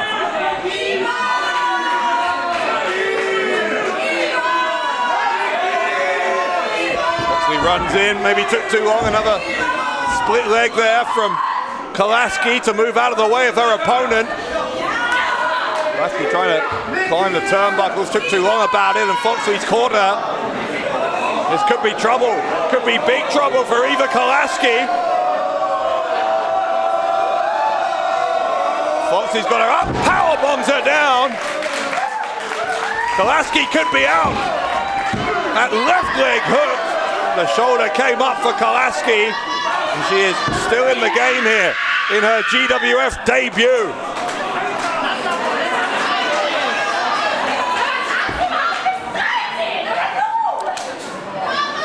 Foxley again, that temperament of hers, which is in some ways an asset because it keeps her opponents guessing, but sometimes I'm not even sure that Foxley herself knows what she's going to do next.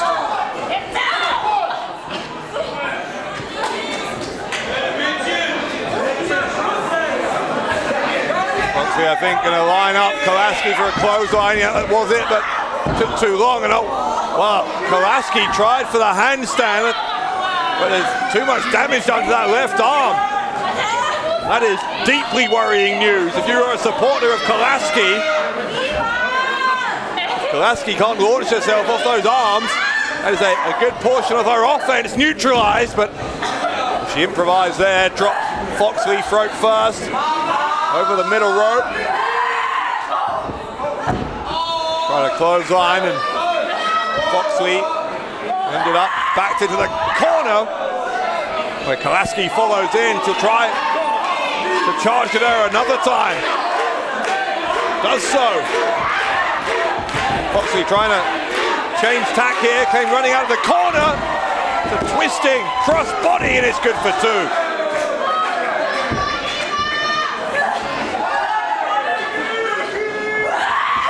Big clothesline there from Kolasky. Will that do it? Puts both legs and Foxley once more kicked out. Got to give credit to Kolasky. She's just essentially fighting with one arm here because that left arm seems to be causing her so much trouble. It's essentially useless to her.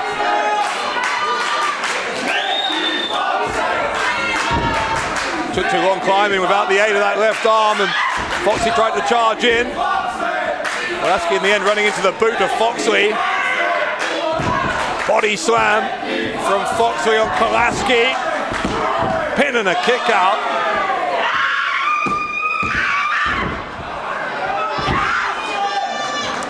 And Nicky Foxley's having something of a tantrum here.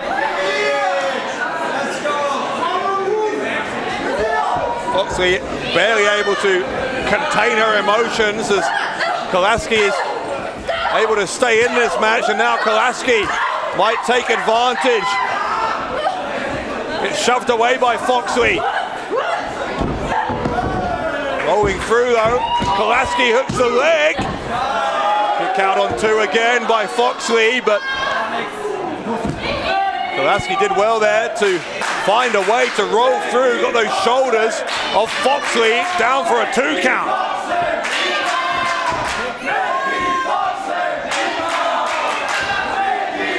A great night here at the Light Heavyweight World Cup. It's another excellent match between two of the finest female athletes in Europe. Swing blade once again looking for the cover. Kolasky kicked out again. Remember, we've still got the 4-way elimination match, the final of the Light Heavyweight World Cup. Coming up a little bit later on, our main event as Kolasky rolls through, victory roll here. Kick out by Foxley. Both these women have had plenty of opportunities to get this done, but their opponent, in both cases, proving to be very resilient, finding a way out of everything that each other have thrown at them. But that was a big kick there from Kolasky, who's at the top. Hits a moonsault, gets the cover, and Kolasky defeats Nicky Foxley.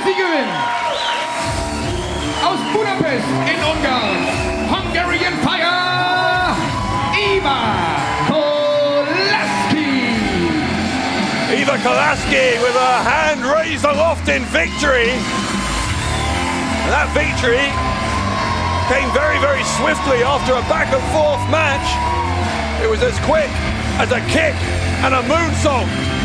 Kolasky jumping up the turnbuckles without the support of her left arm. She improvised, she moonsaulted, and she was victorious.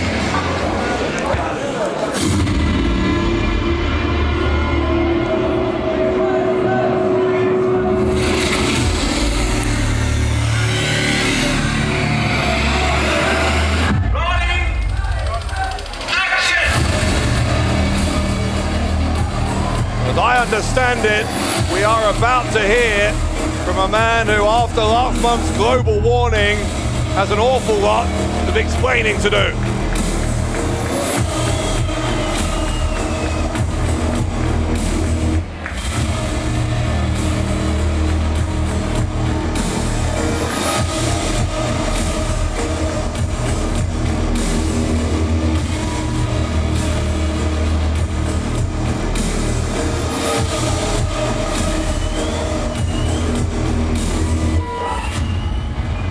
It was after Axel Tischer had defeated Icarus and Mikhail Kovac in that three-way main event last month here in Kreuzberg that Pascal Spalter made his intentions clear for 2022.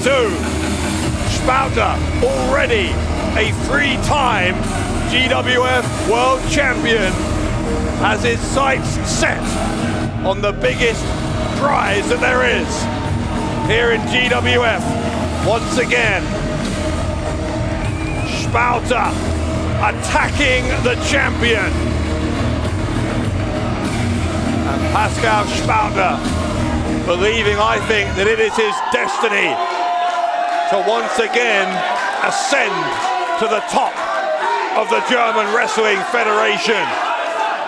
We will hear exactly what is on the mind of the Star of Berlin right now.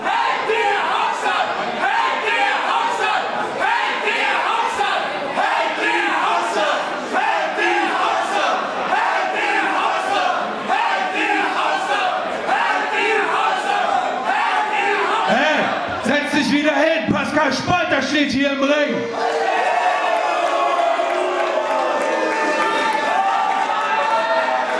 Und ich stehe hier nicht so ohne Grund, denn es gibt eine Sache, die im Raum steht.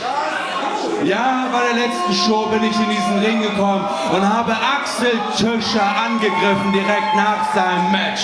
Man könnte fast sagen, ich war atemberaubend und hatte die ganze Situation fest im Griff. Wer dabei war, weiß ich, was ich meine.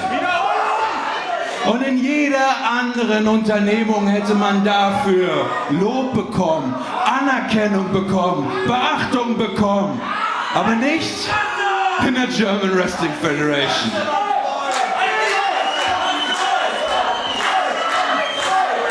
Ich, Pascal Spalter, habe mir für 2022 Ziele gesetzt. Ein Ziel ist es, ganz nach oben zu kommen, die Nummer 1 der German Wrestling Federation zu sein. Und es gibt keinen Grund für mich, auch nur eine Sekunde unnötig Zeit zu verschwenden. Jeder Tag, den ich verliere auf diesem Weg dorthin, ist ein Tag, der verloren ist. Und gleichzeitig ist es so, dass Ahmed Scher dort hinten offensichtlich inzwischen betriebsblind ist. Denn wer kann die Chance, Pascal Spalter im Match gegen Axel Tischer einfach so ignorieren? Wer kann das? Offensichtlich schätzt er euch auch nicht, denn wenn er euch schätzen würde, würde er euch das geben. Aber das mit Ahmed Scher ist das eine. Das andere ist, und das macht mich ehrlich gesagt noch ein Stück weit wütender, Axel Tischer. Wo bist du? Heute bist du hier, ich habe dich noch keine einzige Sekunde gesehen. Du denkst, du machst hier heute einen auf ruhig, kannst eine ruhige Kugel schieben, vielleicht am Catering 1, 2 Gemüsestäbchen essen. Aber Axel Tischer, wenn du ein Champion der GWF wärst, wenn du die GWF hier auf der Brust tragen würdest, dann würdest du keine Herausforderung scheuen. Dann wüsstest du, dass ich, Pascal Spalter... Oh, hold on! Sounds like the champion has heard enough!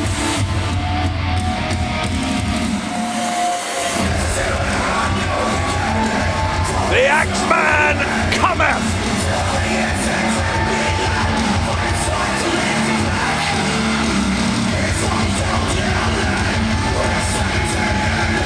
Axel Tischer, I think, is going to be more than happy to oblige if Pascal Spalter wants a fight.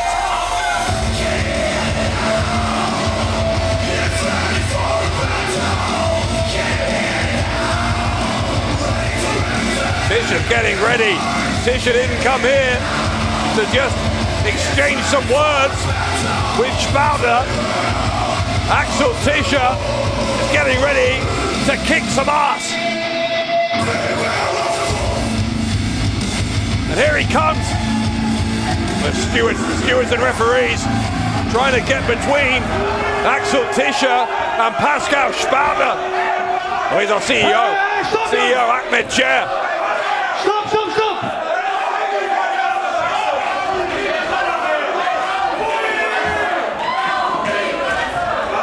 This is heated. Heated in the extreme. Jungs, kommt runter, habe ich gesagt. Axel, beruhig dich. Das ist nicht die Art und Weise, wie man das hier bei der German Wrestling Federation regelt, und das wisst ihr. Wenn, dann im Ring mit einem Match, aber nicht auf diese Art und Weise.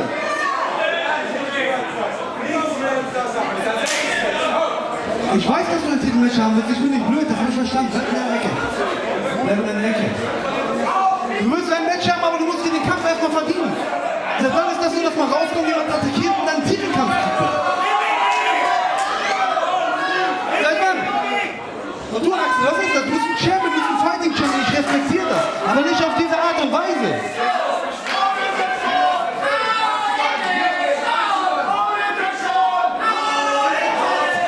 Heute ist Light Heavyweight World Cup. Okay? Schweizer, du möchtest ein Match, aber das musst du dir verdienen. Wenn du um den World Title kämpfen willst, musst du ihn dir verdienen, wie es sich gehört, wie es schon immer war. Was soll ich denn noch machen? Schweizer, es ist ganz einfach. Du musst erstmal hier in den Ring super starke Kontrahenten besiegen, wie Axel Fischer das gemacht hat. Was hat er da schon, Mann? Das hat er, das hast du. Aber das ist Vergangenheit. Wer warst du denn in den letzten Shows? Mr. Opener? Du hast nichts mehr als Openers gehabt. Mehr hattest du nicht. Und warum? Das hat seine Gründe gehabt. Wenn du also Matches haben willst, dann gebe ich dir ein Match bei der nächsten Show. Wenn du ihn besiegst, nein, nicht gegen Axel. Ich möchte, dass du 3 namenhafte Wrestler besiegst. Und wenn du das geschafft hast, dann kannst du sehr gerne dein Titelmatch gegen ihn verteidigen. 3. Und den ersten habe ich schon vorbereitet. Wow. Pascal Spalter gegen Chris Kohlen. Wenn du ihn besiegst, auf deinen ersten hast du besiegt. Wenn du 2 weitere besiegst, hast du 3 und dann kannst du gerne gegen Axel kämpfen. Was sagst du dazu? Viel Glück. Deal? Ja, aber fick dich, Ahmed, und fick du dich. Spalter's getting out of here. He didn't have anything very pleasant to say, but Ahmed Chair had something very consequential to say.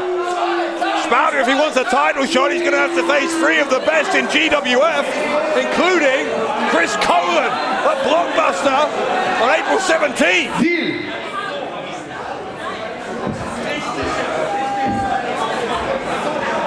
That is a massive announcement. Das nächste Match ist ein Elimination 4-Way Dance. 4 Teilnehmer, gleichzeitig jeder gegen jeden. Bis am Ende ein Sieger übrig bleibt. Und dieser Mann ist dann German Wrestling Federation Light Heavyweight World Cup Gewinner des Jahres 2022. Berlin, here we go! Teilnehmer Nummer 1.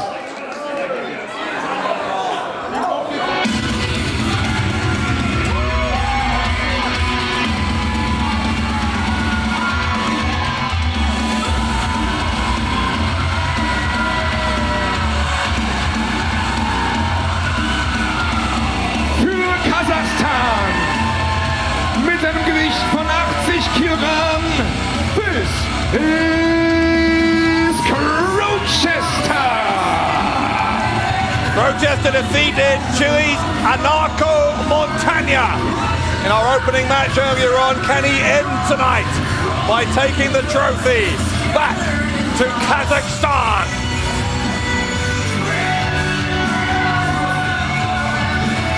Für Kasachstan, Crowchester.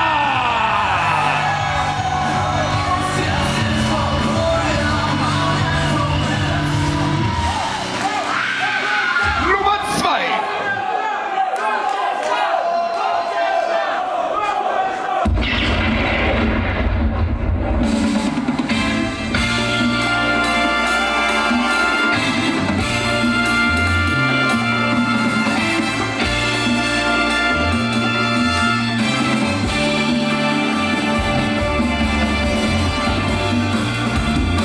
Mit einem Gewicht von 90 Kilogramm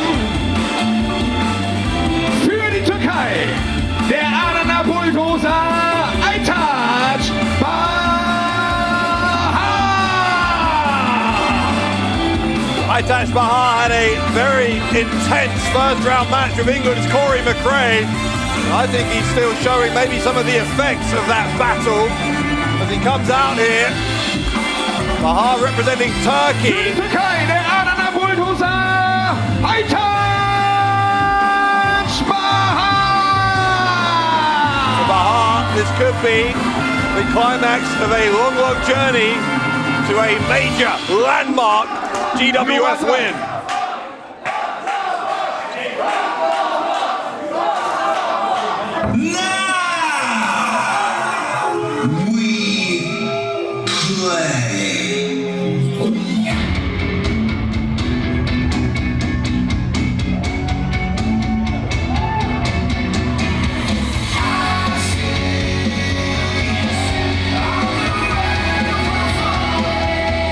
Gewicht von 80 Kilogramm aus London für England, the master of the half crab, Michael Oku.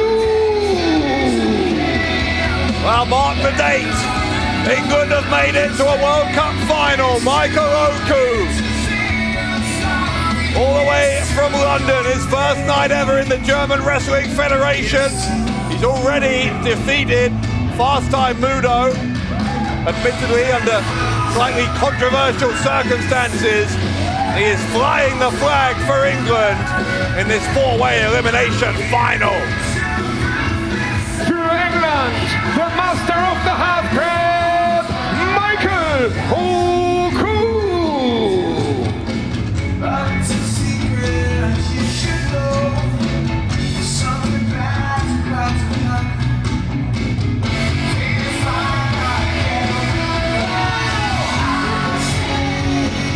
Und Teilnehmer Nummer 4 im Four-Way Dance.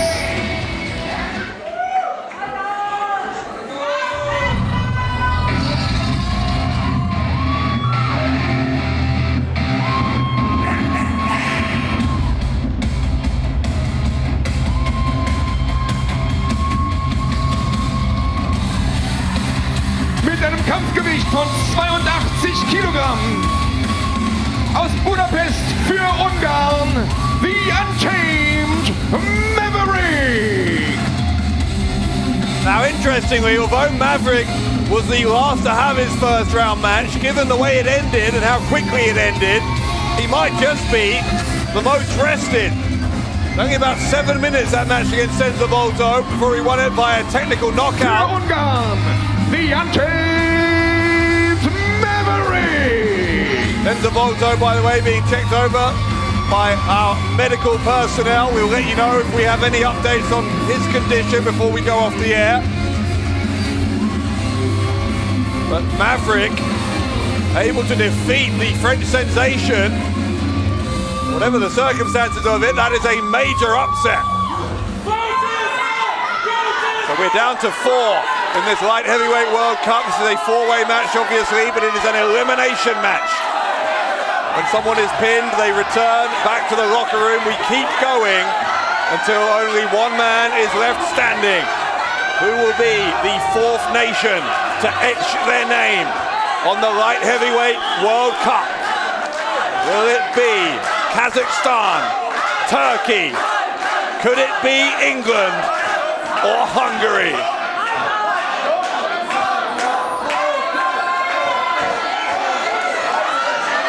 For the fourth time, the light heavyweight World Cup about to be decided. You can see in the background there the podium on the stage. Only 3 of these 4 will make it onto the podium. Whoever is the first to be eliminated here obviously will come 4th in the tournament.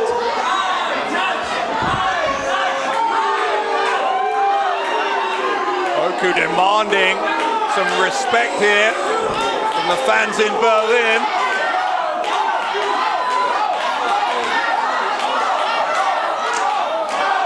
A lot of support for Crowchester and Kazakhstan.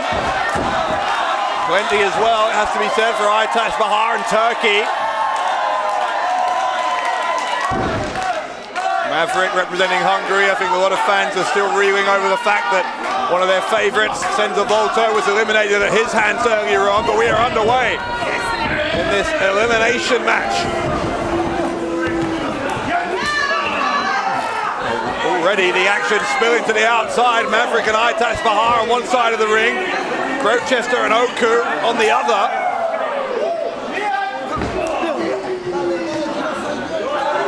First into the ring apron there when Crowchester, Maverick and Bahar brawling right by the fans in the front row there. Oh my goodness, the lower back of Oku driven hard into the corner of the ring by Crowchester. Crowchester getting back in the ring, he finds Maverick there. Maverick first to the punch, goes to the ropes. Single leg drop kick, low down. Elbow smash. Here he comes with the body press. Maverick looking to take out Crowchester early, but the man representing Kazakhstan kicks out on two. Here comes Michael Oku of England. Oku sends Maverick to the ropes. Shoulder block low from the Hungarian. Sends Oku down. Maverick goes to the ropes with a leapfrog from Oku. Line attempt, didn't get it. There's Oku with the Hurricane Rana, takes down Maverick.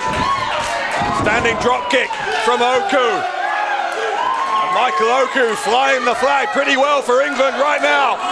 But Aytac Bahar, who's already eliminated one Englishman tonight, going to take out another.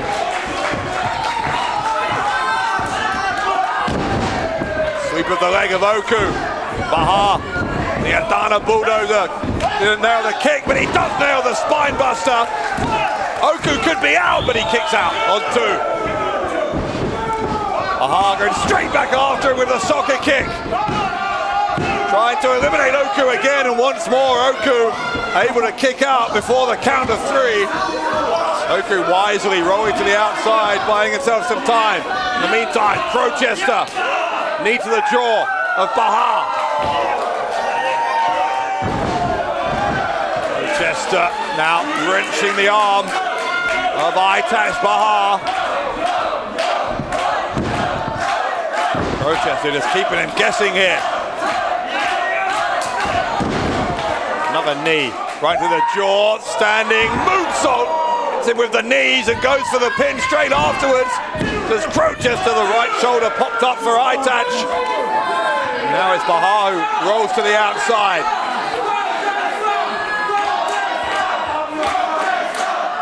Crowchester proving to be a dominant force here in the first few exchanges of this final. Oku grabs the hair and then drops the knee. Down on the face. Trying to put away Crowchester. Oh, the vicious side of Oku there. You saw him burying his shin there into the side of the face as he went for the pin. Oku, we know, the master of the half crab. Last time Moodo found that out, much to his chagrin and much to the expense of Germany earlier on. Oku dropping the jaw of Bahar over the top rope. Now it is Michael Oku who is starting to be the aggressor, to dictate affairs here. Breaking the back of Crowchester. Oku seems to be reveling in the fact that a lot of this crowd aren't really taking to him, particularly after the manner in which he put away fast time Moodo earlier.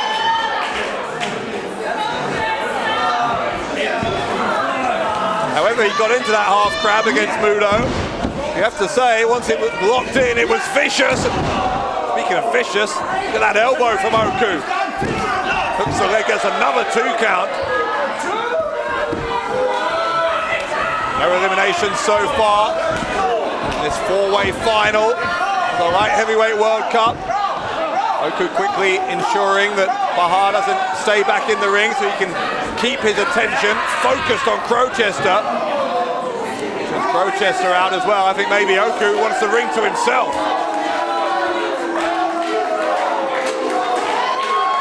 Here comes Maverick. Oku doesn't know that he's sharing the ring. The man from Hungary, oh now he knows.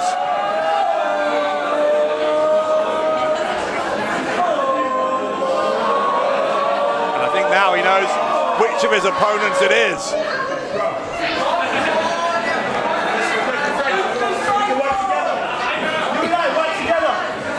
Oku's proposing an alliance. Not sure how good Maverick's English is. The sign language is pretty clear. Maverick's response was pretty clear as well.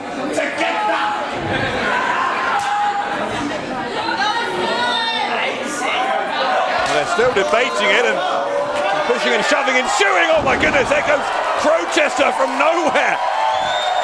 I didn't even see him climb to the top rope. More importantly, Oku and Maverick didn't see him.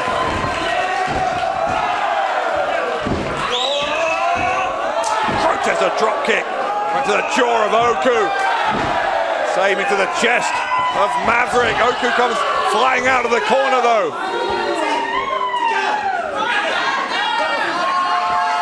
Maybe there is going to be an alliance. Oku's getting what he wanted. A partnership here, temporarily at least, with Maverick, but Bahar saving Crowchester. It looks like they're splitting into two camps. Maverick and Oku were combining their efforts. Here comes Crowchester, and the Asai moonsault lands on both of them. Could eliminate two at a time, but both men kick out.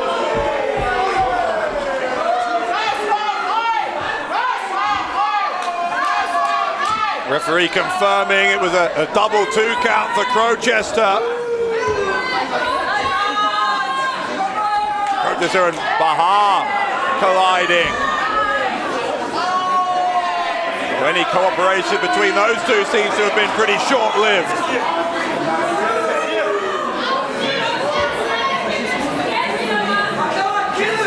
They're negotiating now whether they might team up together. Difficult to know the strategy in this kind of environment as Oku coming with the enziguri, took a knee low from Crowchester. Here comes Maverick. Discus lariat from Maverick. Launches to an uppercut though and then taken down by Oku. All 4 men down. None of these 4 have ever been in this scenario before in the final of the Light Heavyweight World Cup.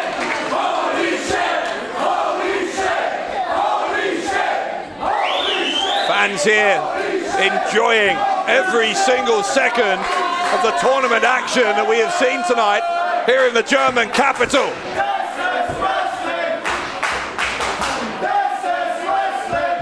Remember, we keep going till 3 of these 4 are eliminated. So far, none of them have been. We could be here a long time.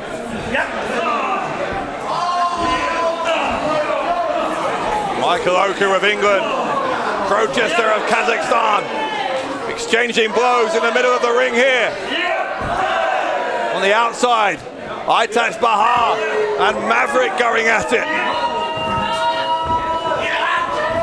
First of the Irish whip went for a clothesline. Then Oku and Crowchester launched himself onto Bahar and Maverick. A drop kick low down.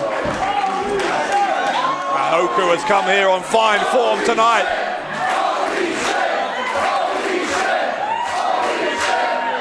Michael Oku trying to get the crowd to clap along, but not many of them are on his side. Seen Oku do this plenty of times before if he's planning what I think he is. Oku with the Fosbury flop to the outside. Crowchester and Bahar taken down, and England are looking good.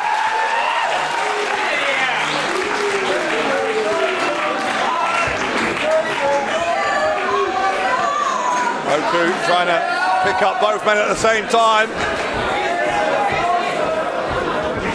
Growing in confidence all the time with Michael Oku. Well, not that he was ever short of it, but here comes Maverick. And Maverick wiping out all 3 of his opponents. Just like that, the pendulum swings again in favor of Hungary.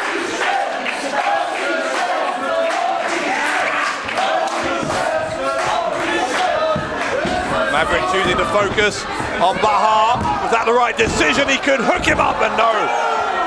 2.5, but not 3. Maverick doesn't like that call from the official, but he's going to have to live with it and keep going here. Scoops up Bahar, who freed himself. Hit the knee into the jaw of Maverick. Another one. Could be trouble here. The power bomb. Will that do it? No. Kick out. Kick out by Maverick. Straight to the submission. A submission here. Maverick might have to tap to Aytac. Bahar. Could he get to that bottom rope maybe? Oh, he taps. He taps. Maverick taps and he's eliminated. Und das ist die Aufgabe und damit ausgeschiedene Teilnehmer für Ungarn, Maverick. So Maverick representing Hungary is going to finish 4th in this World Cup. There's a roll-up and Bahar nearly got taken by surprise by Crowchester. Bahar asking, well, what about that alliance you were proposing? It's a valid question, isn't it? Here comes Oku. Oku going to try and roll back Crowchester. He's got both the shoulders down, he's got his body weight down on the legs, but a kick out by Crowchester. Clothesline takes them both out over the top rope to the floor. All 3 of the remaining competitors in the light heavyweight World Cup on the outside of the ring. All 3 will be on the podium, but in what positions?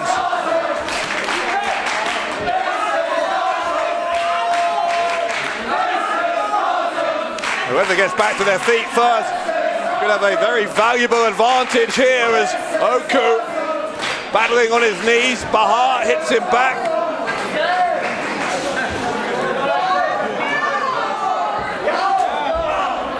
Was Oku is first to his feet, only by a second or 2 though, and Crowchester going after Oku. Bahar following him as well. The action tonight on more than one occasion has spilled outside of the ring. Remember, this is the second time that all 3 of these men have competed tonight, though conditioning a factor now as well, and Oku is finding that maybe he shouldn't have annoyed quite so many people today.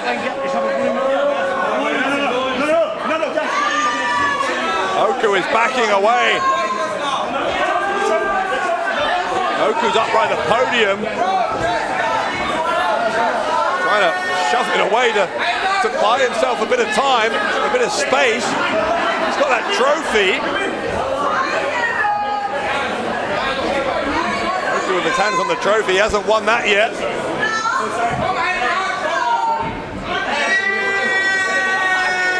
Bahar and Crowchester just telling Michael Oku that his immediate future is not looking too rosy. And look at this. Bahar going to try and powerbomb him on the stage maybe. And the back body drop from Oku, which may have saved himself. Big strike from Oku as well on Crowchester, who tumbles down those stairs.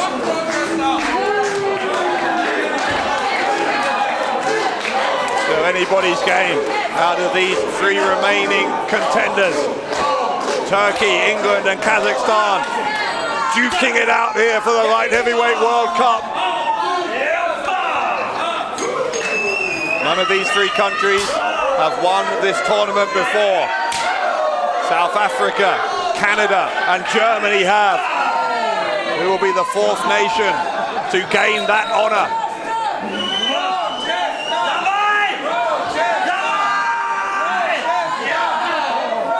Oku and Crowchester are just knocking lumps out of each other here. It's relentless from Oku and Crowchester. Wait, here goes Bahar. Bahar, a cannonball. Launches himself off of the stage. And it's advantage Turkey.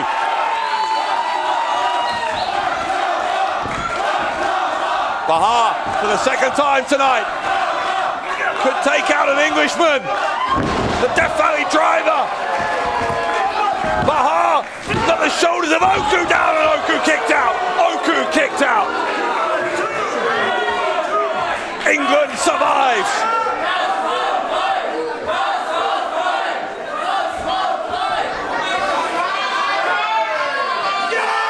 Bahar indicating, I think, it might be a temporary stay of execution for Oku.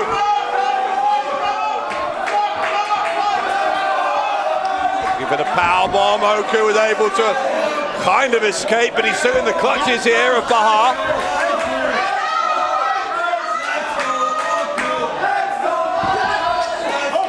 Oku was trying to think for a hurricane run. In the end, he's put himself in the dangerous position, but escaped over the top.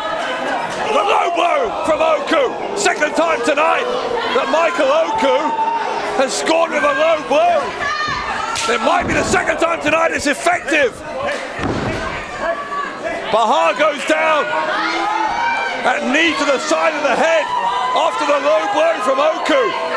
Michael Oku, top rope here at Festsau Kreuzberg.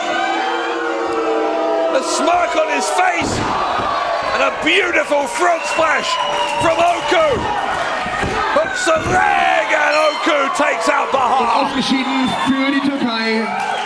Der Adana Bulldozer Aytac Bahar. Bahar and Turkey come third. Bronze medal in the light heavyweight World Cup. And we are down to 2. Oku, Crowchester for the light heavyweight World Cup. Here at the end of a grueling night of action. Oku attacks Crowchester as he gets back into the ring.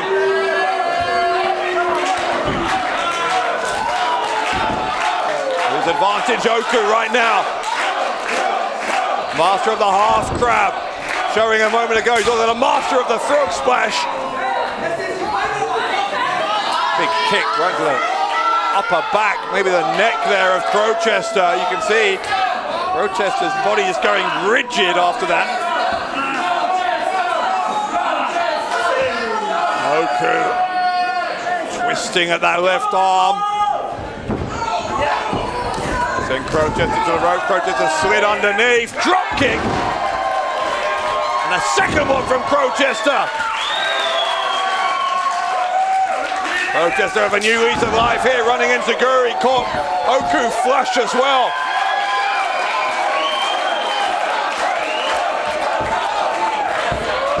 Crowchester off the ropes. What's that? A sit-down splash, twisting sit-down splash. A kick out on 2 from Oku. I've never seen that move before. Crowchester bringing out every kind of maneuver he can think of to try and put away Michael Oku.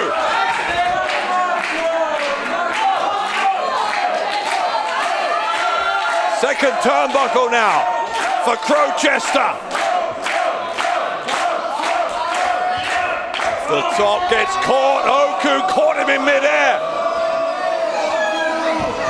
Oku plants Crowchester in the corner, the back of Crowchester's head, just bouncing off that turnbuckle.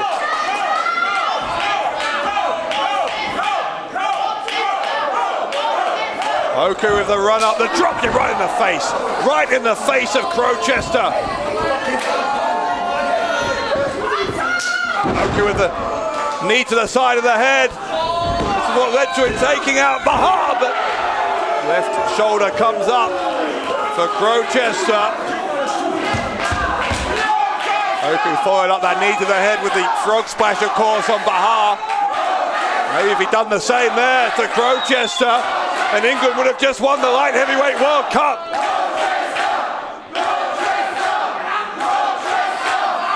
Listen to this support for Crowchester. Look at Oku. Oku like a predator, grabbing that left leg. And Oku with a self-assured look on his face. Now we play, he says, but Crowchester kicked him away. Oku rolled through, and nearly got him. Crowchester though holds on. Crowchester holds on. He's looking for a destroyer. He get him. He's got a sunset flip instead. Oku countered, got the shoulders down, and a counter now from Crowchester who does the same. Back and forth between Oku and Crowchester. Can either man get the free count? Rolling round and round and round.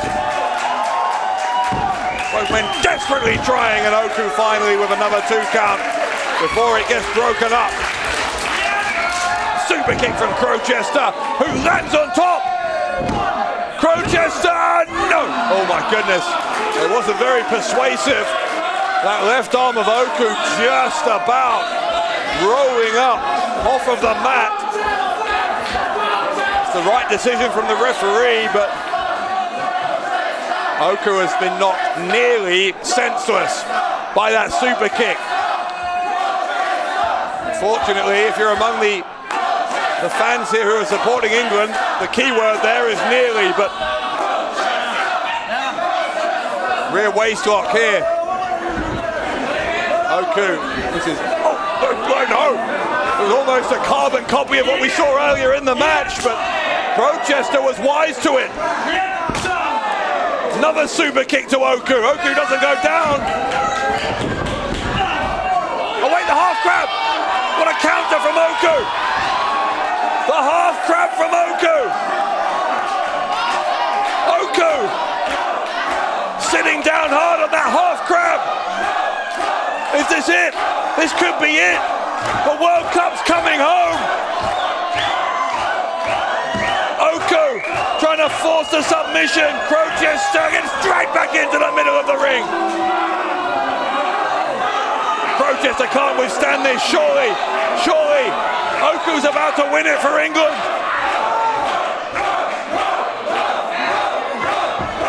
Crowchester, what's he got left?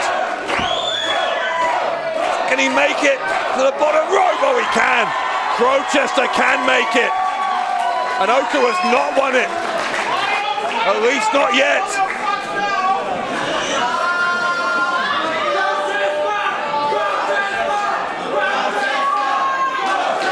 Oku can't believe it. Oku believed, I think, especially when he dragged him back into the center of the ring there, that Crowchester would have to tap out or pass out. He didn't do either. He made it to the bottom rope.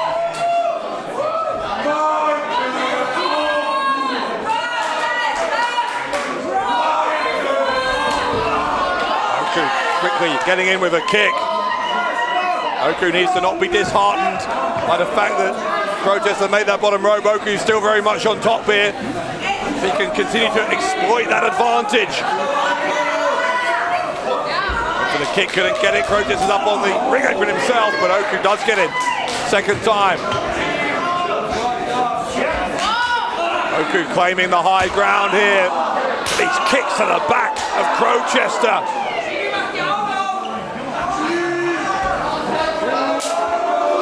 Oku, I think, for the second time in the match,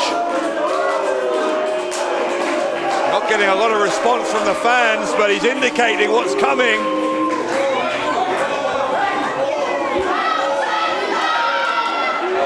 Crowchester in a very dangerous position as Oku takes his run up for another Fosbury flop, doesn't get it, lands on the apron as a kick to the midsection, or DDT. God, look how hard Oku landed. Look how hard Oku landed in the corner of the ring. Oku's in all kinds of trouble. Off the top, oh, destroyer! Oku planted by Crowchester. Is it enough? No, it's not. Good God. What's it gonna take? Oku got that left shoulder up. And Crowchester has not won the light heavyweight World Cup off of that destroyer. Oku planted on his head twice in the space of half a minute.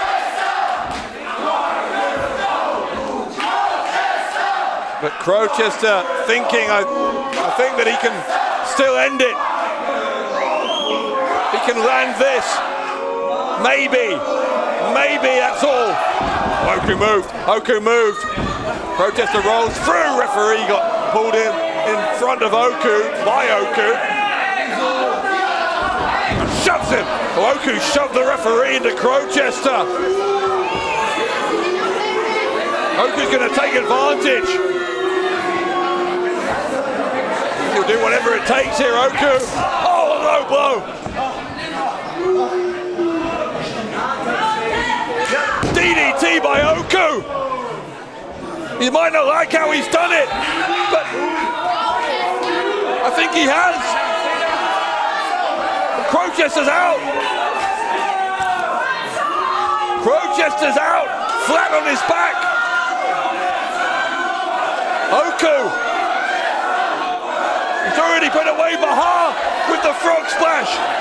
Can he put away Crowchester and win the World Cup for England? The frog splash! Oku nails it! Oku nails it! The cover by Oku to win it! To win it! Oh my God, no! How? How?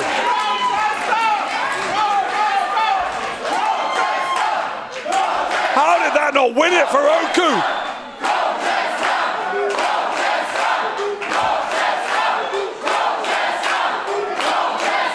Michael Oku is in utter disbelief, but he's going to go back to the half crab. I think that's the smart move. Do what brought you to the dance. Michael Oku knows that half crab better than anyone, but Crowchester kicked him away. Crowchester kicked him away. Crowchester on the shoulders, oh my God. Reverse destroyer. The reverse destroyer. Where did that come from? And now Crowchester up top again. Can he get his balance this late in the match? Crowchester, oh my God! The twisting senton splash from Crowchester wins him the light heavyweight World Cup. Und damit Gewinner des German Wrestling Federation Light Heavyweight World Cup für Kasachstan, Crowchester! An unbelievable 630 senton from Crowchester wins the light heavyweight World Cup for Kazakhstan. What a final and what a night here in Berlin. Second place, silver medal for Michael Oku and for England. Der Gewinner des 2022er German Wrestling Federation Light Heavyweight World Cup kommt aus Kasachstan und er heißt Crowchester. And Crowchester with perhaps the biggest night of his career. Not just winning one match, but then going into the final and outlasting three of the best in the world to take home that coveted trophy. Add his name to the Roll of Honor. Anarko, El Fantasmo, Tarkan Aslan, and now Crowchester.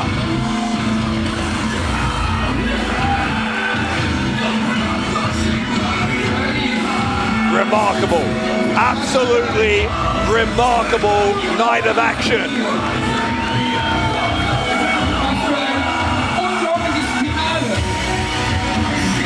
We're going to finish it off with the trophy ceremony.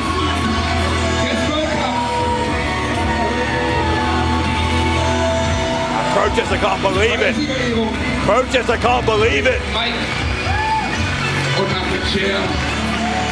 An emotional moment for this young man. Jemand am Finale. Platz Nummer 4 oder 4. Rang. Ein Mann aus Ungarn, Maverick. Maverick receiving his accolades for 4th place. Great showing for him. Der 3. Platz. Er hat stark gekämpft. Großartig. Was hat er sich entwickelt, der Mann? Aus der Türkei. Der Adana Bulldozer. Aytac Bahar. Bronze medal for Aytac Bahar and Turkey.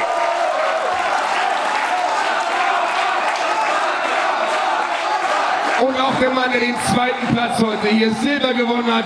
Was für eine Rakete. Unglaubliche Leistung. Ein würdiger Mann im Finale. 2. Platz für den Master of the Half Crab.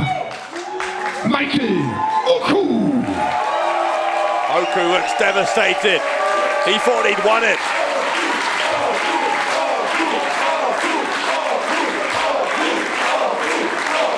Aber der Gewinner und dieser Abend gehört nur einem ganz allein. Und was hat der Mann in der Vergangenheit hier, nicht nur heute Abend, sondern immer wieder für unglaubliche Kämpfe hingelegt. Egal ob verletzt oder nicht, er war immer dabei. Und heute krönt er sich hier mit dem Sieg des German Wrestling Federation Light Heavyweight World Cups. Für Kasachstan, Berlin, Crowchester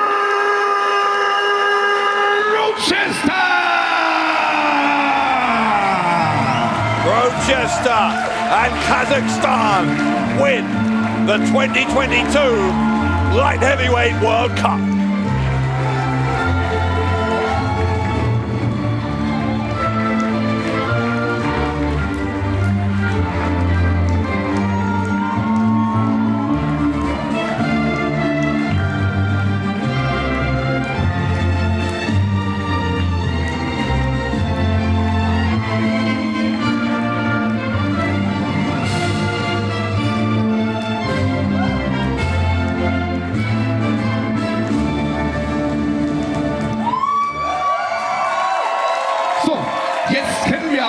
Die Hymne von Kasachstan.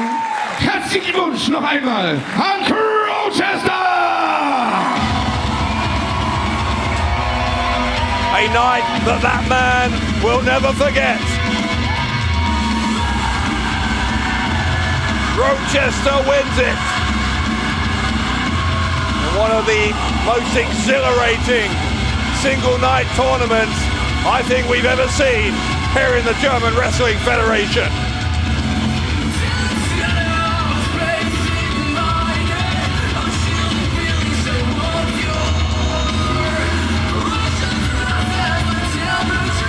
Crowchester lifting that trophy up high. Oku and Bahar and Maverick, all credit to all 3 of them. A handshake from Bahar. Whether we'll get one from Oku, I'm not sure.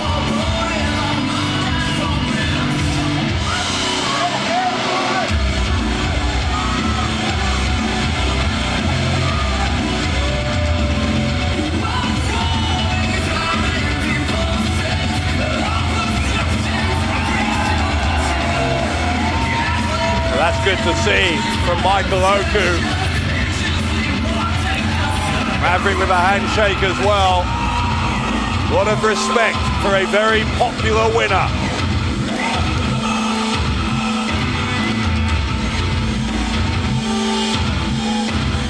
I think Crowchester is going to address the fans here in Festsaal-Kreuzberg and around the wrestling world. Erstmal herzlichen Glückwunsch, Crowchester, echt verdient.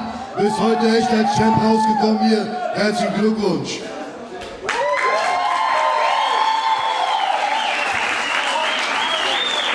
Hast du den Fans noch was zu sagen?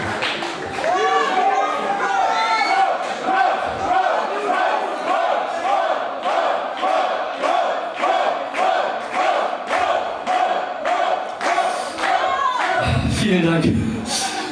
Nun, Mike, ich denke, da das mittlerweile Tradition geworden ist, dass der Gewinner des Light Heavyweight Cups den GWF Berlin Championship Träger herausfordert. habe ich eine Message an Mike D. Mike, die du bist dumm, Liter. Jetzt wird Zucker Royo. Und damit ihr das auch versteht, Mike D, ich fordere ein Rückmatch!